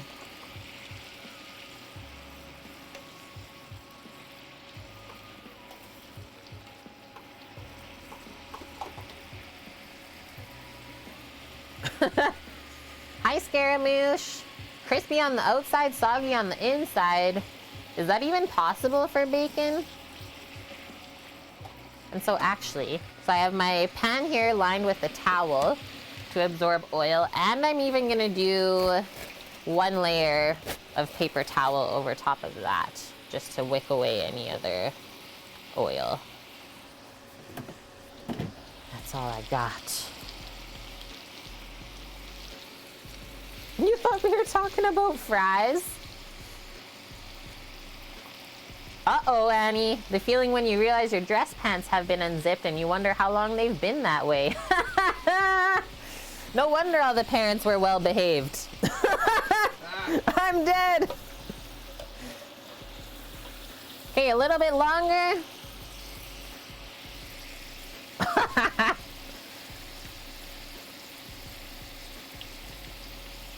Spectacles, testicles, wallet, and watch.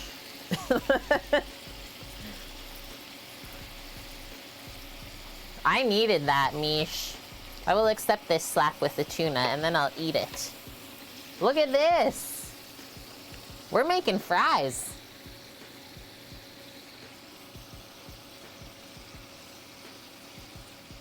Hey, thanks, Scaramouche. Having my back. Let's be honest. These aren't the crispiest.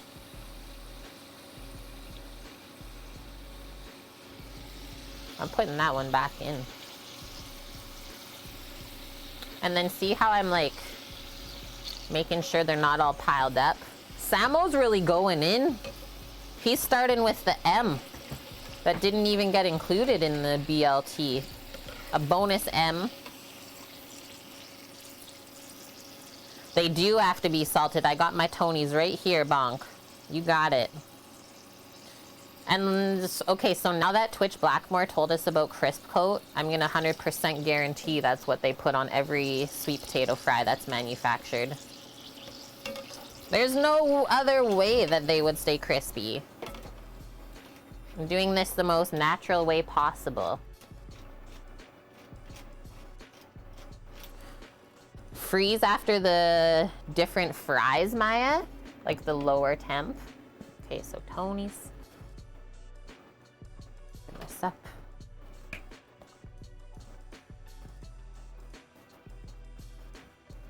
You want to season right after they come out so that the seasoning actually sticks.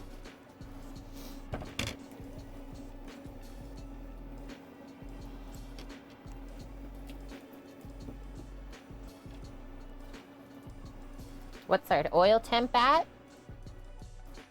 Should let it come up a little bit more.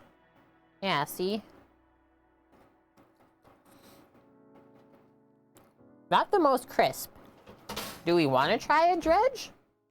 But then we'll definitely destroy the oil. Really flavorful.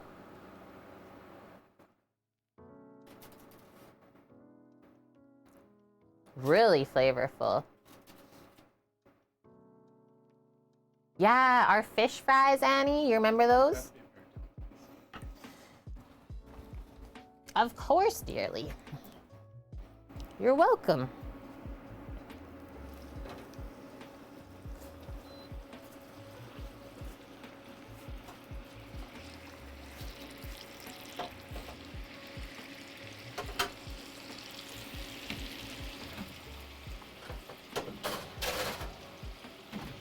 What kind of oil? It's a canola frying oil.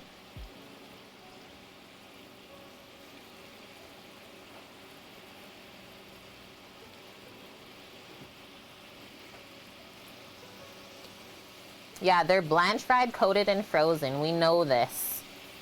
Like any sweet potato fry that I've ever had, commercially is definitely battered with something. That's why it's like kind of rough on the exterior.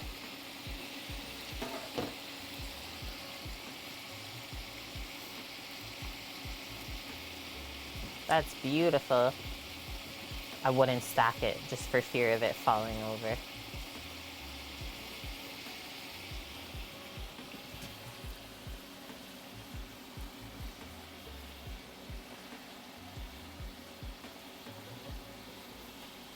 He's going. Rando Sando. Coming on up. Curling rinks, Friday fish fry, pickerel salad, fries or mashed potato, dessert, bottomless coffee, tea, and pop. 20 bucks? Now that's a steal of a deal, Torino. Yum. Roasted yellow squash. Okay, what type of yellow squash though? Butternut? Acorn? Kabocha? Okay, zucchini type. Summer squash. Not winter one. Straight neck.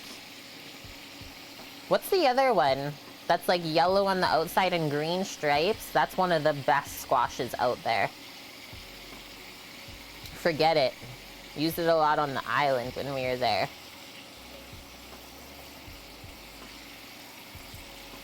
I know, yeah. Yeah, we're roasting summer squash in the spring. Just while these are still working, I want to show you Samo's sandwich station. It's basically a masterpiece. Basically a masterpiece here.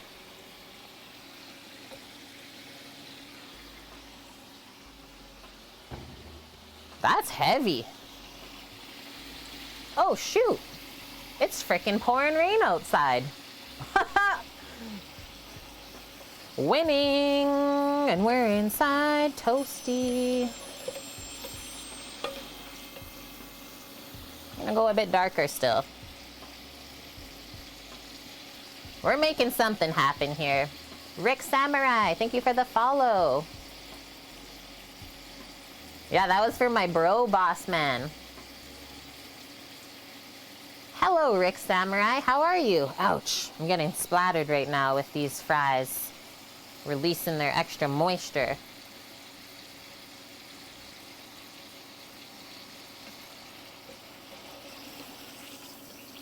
Yeah. Delicata, that's the one. Thanks, Alf. It is kind of a weird word, so I can understand why my brain didn't remember that name. Delicata. Because it's delicate. I just like it because you can eat the peel. So good. Did I just say moist? I might have. Guys, Rick and I, we have the same eyebrows. Are you copying mine then, Rick? Because I'm the one that do my eyebrows. I don't get mine done. Kate's brows are trending in the world. Yes. I'm honored.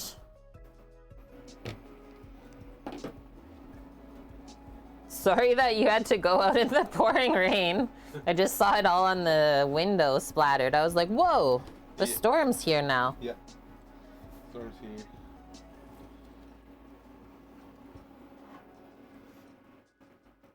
Rando's ready? Yeah, he was ready. As ready as he could be? As ready as he could be. Sandos look awesome. Thanks, Rick. I will have a sip. Rick goes to get his brows done and a pedicure at the same damn time. And that's a BLT sandwich. Bacon, mortadella, lettuce, tomato, garlic.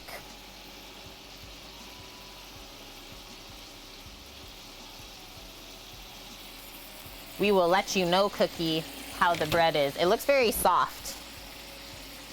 Should have worked it a bit more when we divided it up, maybe. Work that gluten a bit more. But Samo gave a thumbs up. Yeah, all the letters, Mish. B, M, L, T, G. Do we start with 2 B's because we didn't count the bread? Ever made fried green beans? Yeah, like we've done a tempura, I think, before at a restaurant or something. They're yummy. The sandwich made your mouth water. Well, you have a sandwich over there too. Want to trade sandwiches? Would you like some fritas? He goes, no. With his eyes closed, the sandwich is too good. There was enough mayo? Good. That's a 2 thumbs upper? Cookie! Bread and bacon and lettuce and tomato and garlic is the sandwich. Okay, how cool is that? You have all the emotes. And Cookie, I think you're like the only one that actually has all of them other than me. And yeah, and SPF. Not sunscreen, sweet potato fries. He is, Annie. I think I might actually have to do another one soon. You guys unlock another new one for the bits already?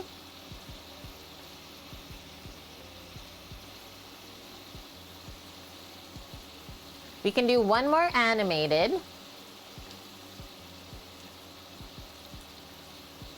I can do, yep, one more. Bit emote. Yeah, we'll trade a banh mi for this one. Oh, that's true. Cookie's like, guys, I don't have the tier 3 though. Suki's got that one, right? Okay, the longer fry was better than the first one I did. So I think I just didn't go quite long enough. Because these are crisping up a lot better. You can kind of tell by how they're puffing up.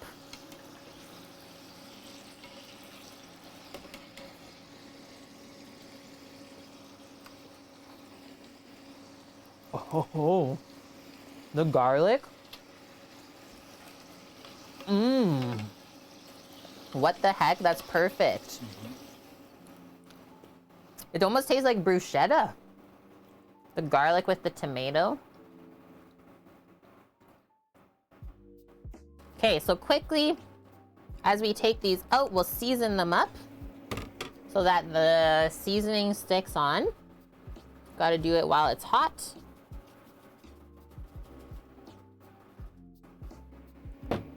Last stuff going in. Nope, don't trust it.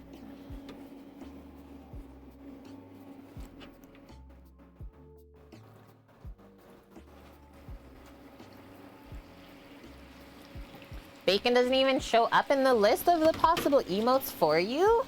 That's kind of weird, Annie.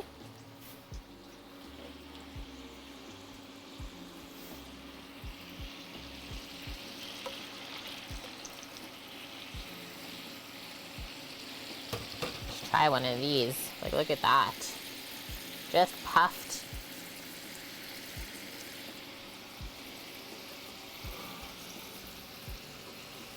Oh, it's really hot. Obviously. Just came out of the fryer.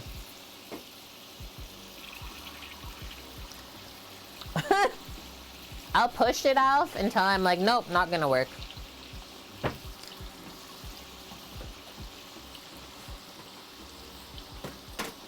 Yeah, Annie, the bacon emote is the 400k bits badge.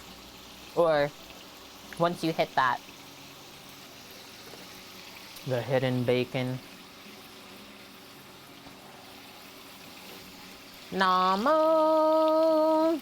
We're on our last fry, and then we can finally plate up. We're making it. Made the whole house smell like a deep fryer. Yep. It would usually show up as available, but not accessible. Okay, let's suss this out then. I don't think I deleted it. Nope.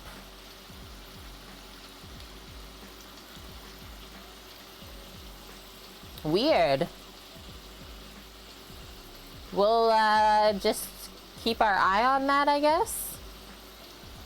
Because, yeah, they're all uploaded on my side. Lauren's like, I got this one. Oh, so maybe it's Twitch then, hey, Cookie? That's what it did for you?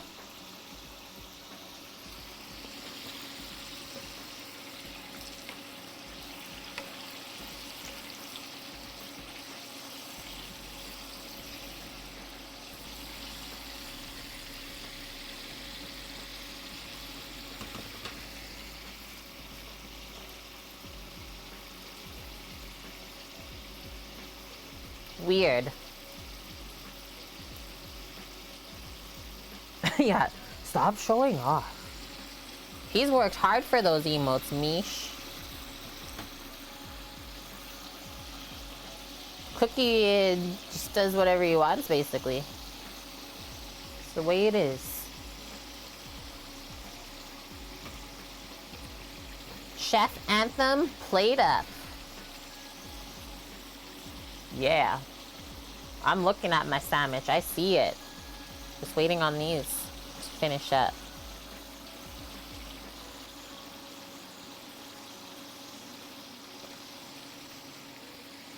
Oh man, food dog's coming over. I seen it. Clicked on the emote. This is what Twitch said. Use that many more bits to permanently unlock that reward. Yeah, that is a lot of bits. Holy. 358,000 more. Hello, food dog. I can offer you a fry once it cools off. Well, yeah, that's why Cookie's a legend, chat. Brand said it's fantastic. Deadly Sandwich. The bacon's really Good. Yeah, I'm excited to try that.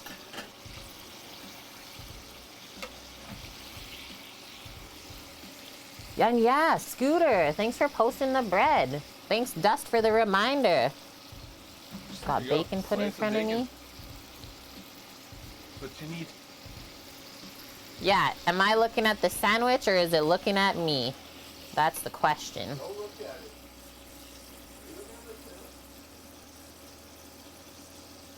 I know, now I have to come up with another emote. Thanks, guys. See what I can find. And think of. Cookie, do you have any requests? A cookie for Cookie? That's it. It's done. I don't think we have a cookie emote. Yeah, it's gonna be a cookie for Cookie.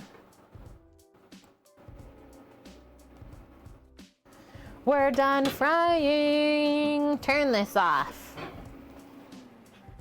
Bless this mess. Bless this mess. Isn't that a sign people have in their house? That's how I feel right now because I really hecked it up. A Coke emote? Mish. Do you need to chat after stream? The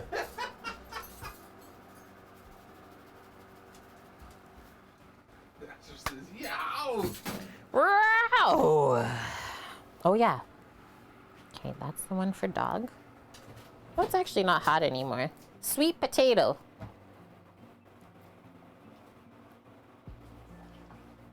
It's chewy, yep. Sweet potato.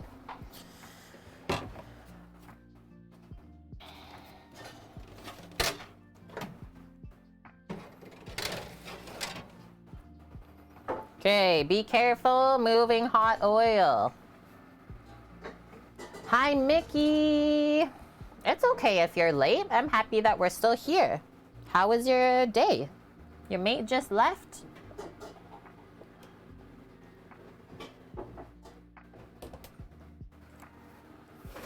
Fritas. Samo puts this on the fry thing too for us. You can like see through the bacon. A bacon stained glass. Oh. It did turn out really good. The pepper on top, so good. You went shopping? Nice. Did you buy anything? And okay, Annie, sounds good. I'm also gonna eat din.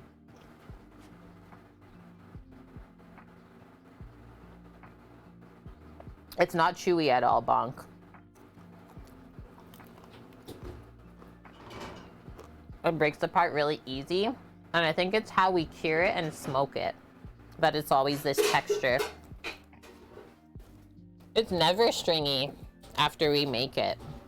It's pretty amazing. No string zone. No string zone. So, working on bringing this over. This masterpiece that Samo made us.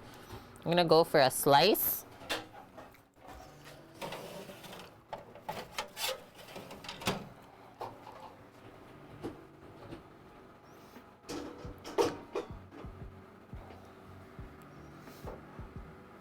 Every time, Alf.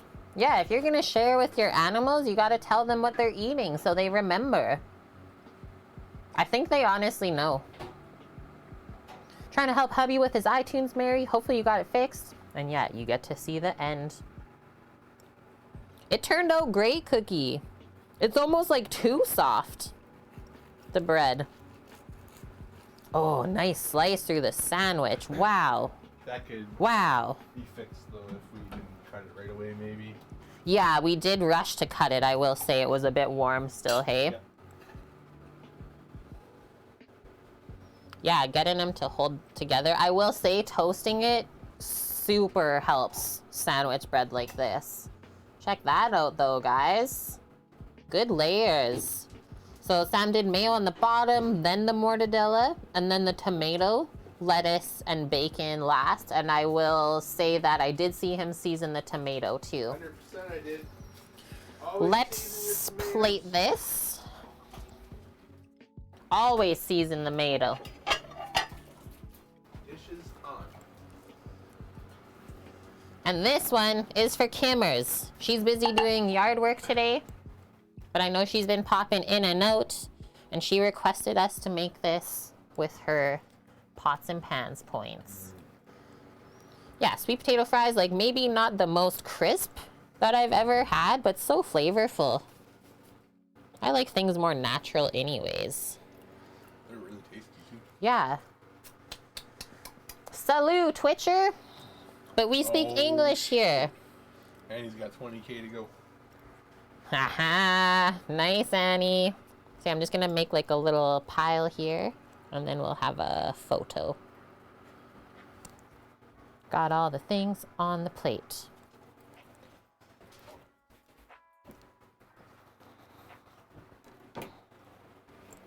We did it, we did it. Yeah, torture for the bread to proof.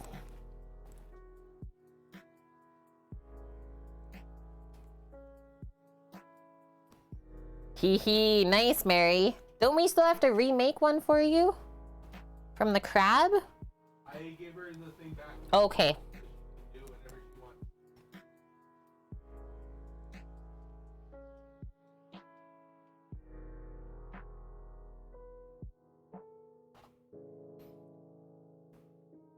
I was wondering, I was like, okay, there's gonna be some grease on the lens. A little bit of fatty stuff going on in here. Between the bacon and the deep fryer.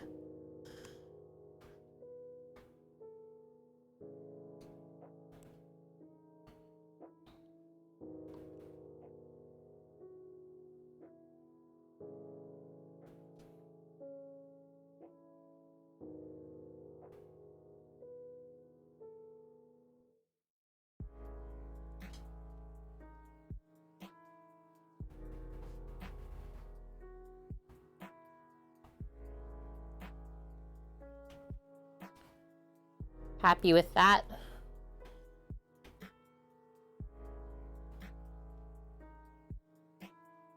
Sweet. I'm gonna have a big old bite. Scoot, it looks okay. Yeah, we should probably just throw it out, right? Maybe start over. See you tomorrow. In your face. Okay. Yeah, it's so soft. What side do I want to bite? I think I'll start here. Don't even know if I can fit my whole face around this. So yeah, we did a triple full bread recipe today, Celtic, and we could have probably done 5 times, I would say, in that mixer.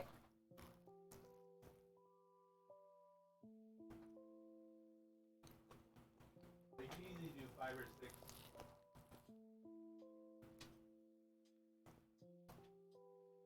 Yeah, unhinge it. This is the issue I have. My mouth is small and my teeth are big. There's not much room. It's a sad scenario, really.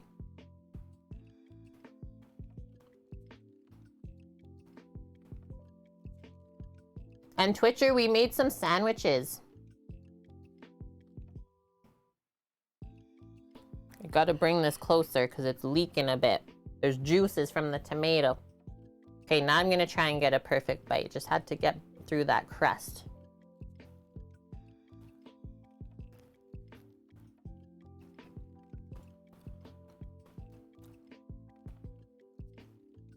Mmm. That's a good bread. I think it's better than the King Arthur one. Some fries. If you have extra garlic mayo, dip your fries in it. It's really good, guys. Really, really nice.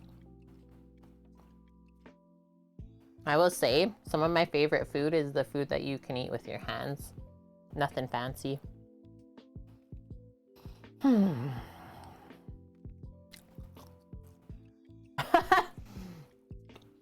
Trina's like, fine, I'll leave then.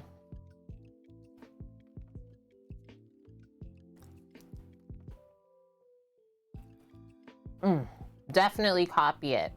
The bread recipe, the sweet potato fry recipe, and the tomato that we found today couldn't be more perfect. You got a funny clip, Scooter? Thank you. Yeah, we could have worse problems. This is true, Alf. There's always worse things going on. Perspective, I always say.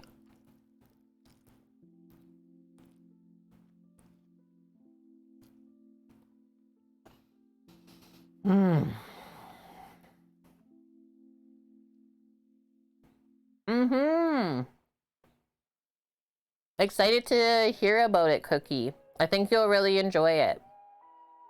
Okay, I'm gonna go wash up my hands real quick.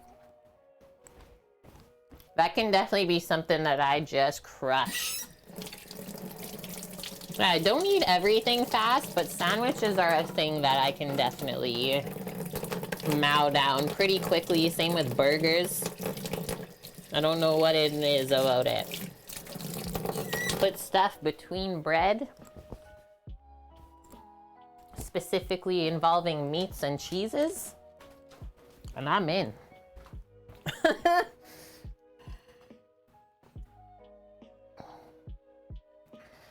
That was a very successful stream, and it's only 4:15, not too long for our quick and easy Sunday. A nice little 4 hours chilling together.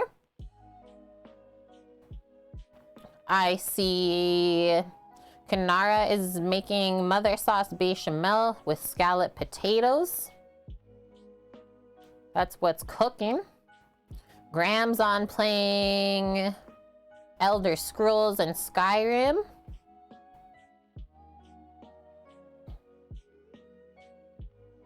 We went and saw Montana Max yesterday. I kind of feel that dust. Yeah, after that sandwich, you probably need a good nap. Oh, man.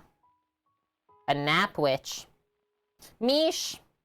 Yeah, see you. It's Friday now. Unless we sneak in a Thursday stream, but we do Friday mornings grocery shop now. Let's go to Mayo on Thursday. Oh, Cinco de Mayo on Thursday. Maybe we'll go out for like tacos or something. Or do we make tacos? And Hitch was on lately, Annie, but he just finished his trip on the East Coast, so I think now he's back in Canada. Thanks, Oodstemer, for the 100 biddies to finish off. Appreciate you. And Mickey, sorry, nearly bought a coffee maker tonight. What kind? What kind? Okay, I'm looking. I'm already getting garlicky burps, excuse me. That's how you know it's good, right? Garlicky burps. Let's do this one. We're gonna go see Culinary Rewind for her 1-year streamiversary. That's always fun. And it's May the 4th coming up? Sheesh. Where's the year going? Culinary Rewind. Let's go have some celebrations. Awesome. May the Schwartz be with you. Okay, guys. Thanks so much. Had an awesome weekend of cooking. So much good stuff made and consumed. I know that we inspired you guys to do the same for yourself. Just came in. Can you see the BLT? Yes. Look at it. Look at it. And we snuck some smoked mortadella on there too. Homemade breads. Couldn't be better, guys. Okay, so we'll be back on Friday, but like we just talked about, maybe a quick little Cinco de Mayo stream. Who knows? Maybe it could be just some like margaritas and quesadillas. Make it simple. Have fun. Rackmets, thank you for the follow. As we end the stream up here. And other than that, guys, you know the deal. You know where to find us. Discord, Twitch, any other social. Follow our YouTube as well so you can keep up with all the VODs. We're gonna go relax a bit now. And looking forward to chatting in Discord coming up. And lastly, one last time, this meal was for Kimmer's Brewery with her pots and pans points. Okay, guys, we'll go see Culinary Rewind. Wish her a happy 1 year on Twitch. She made it. That's a good feat. Hitting this button. Bye.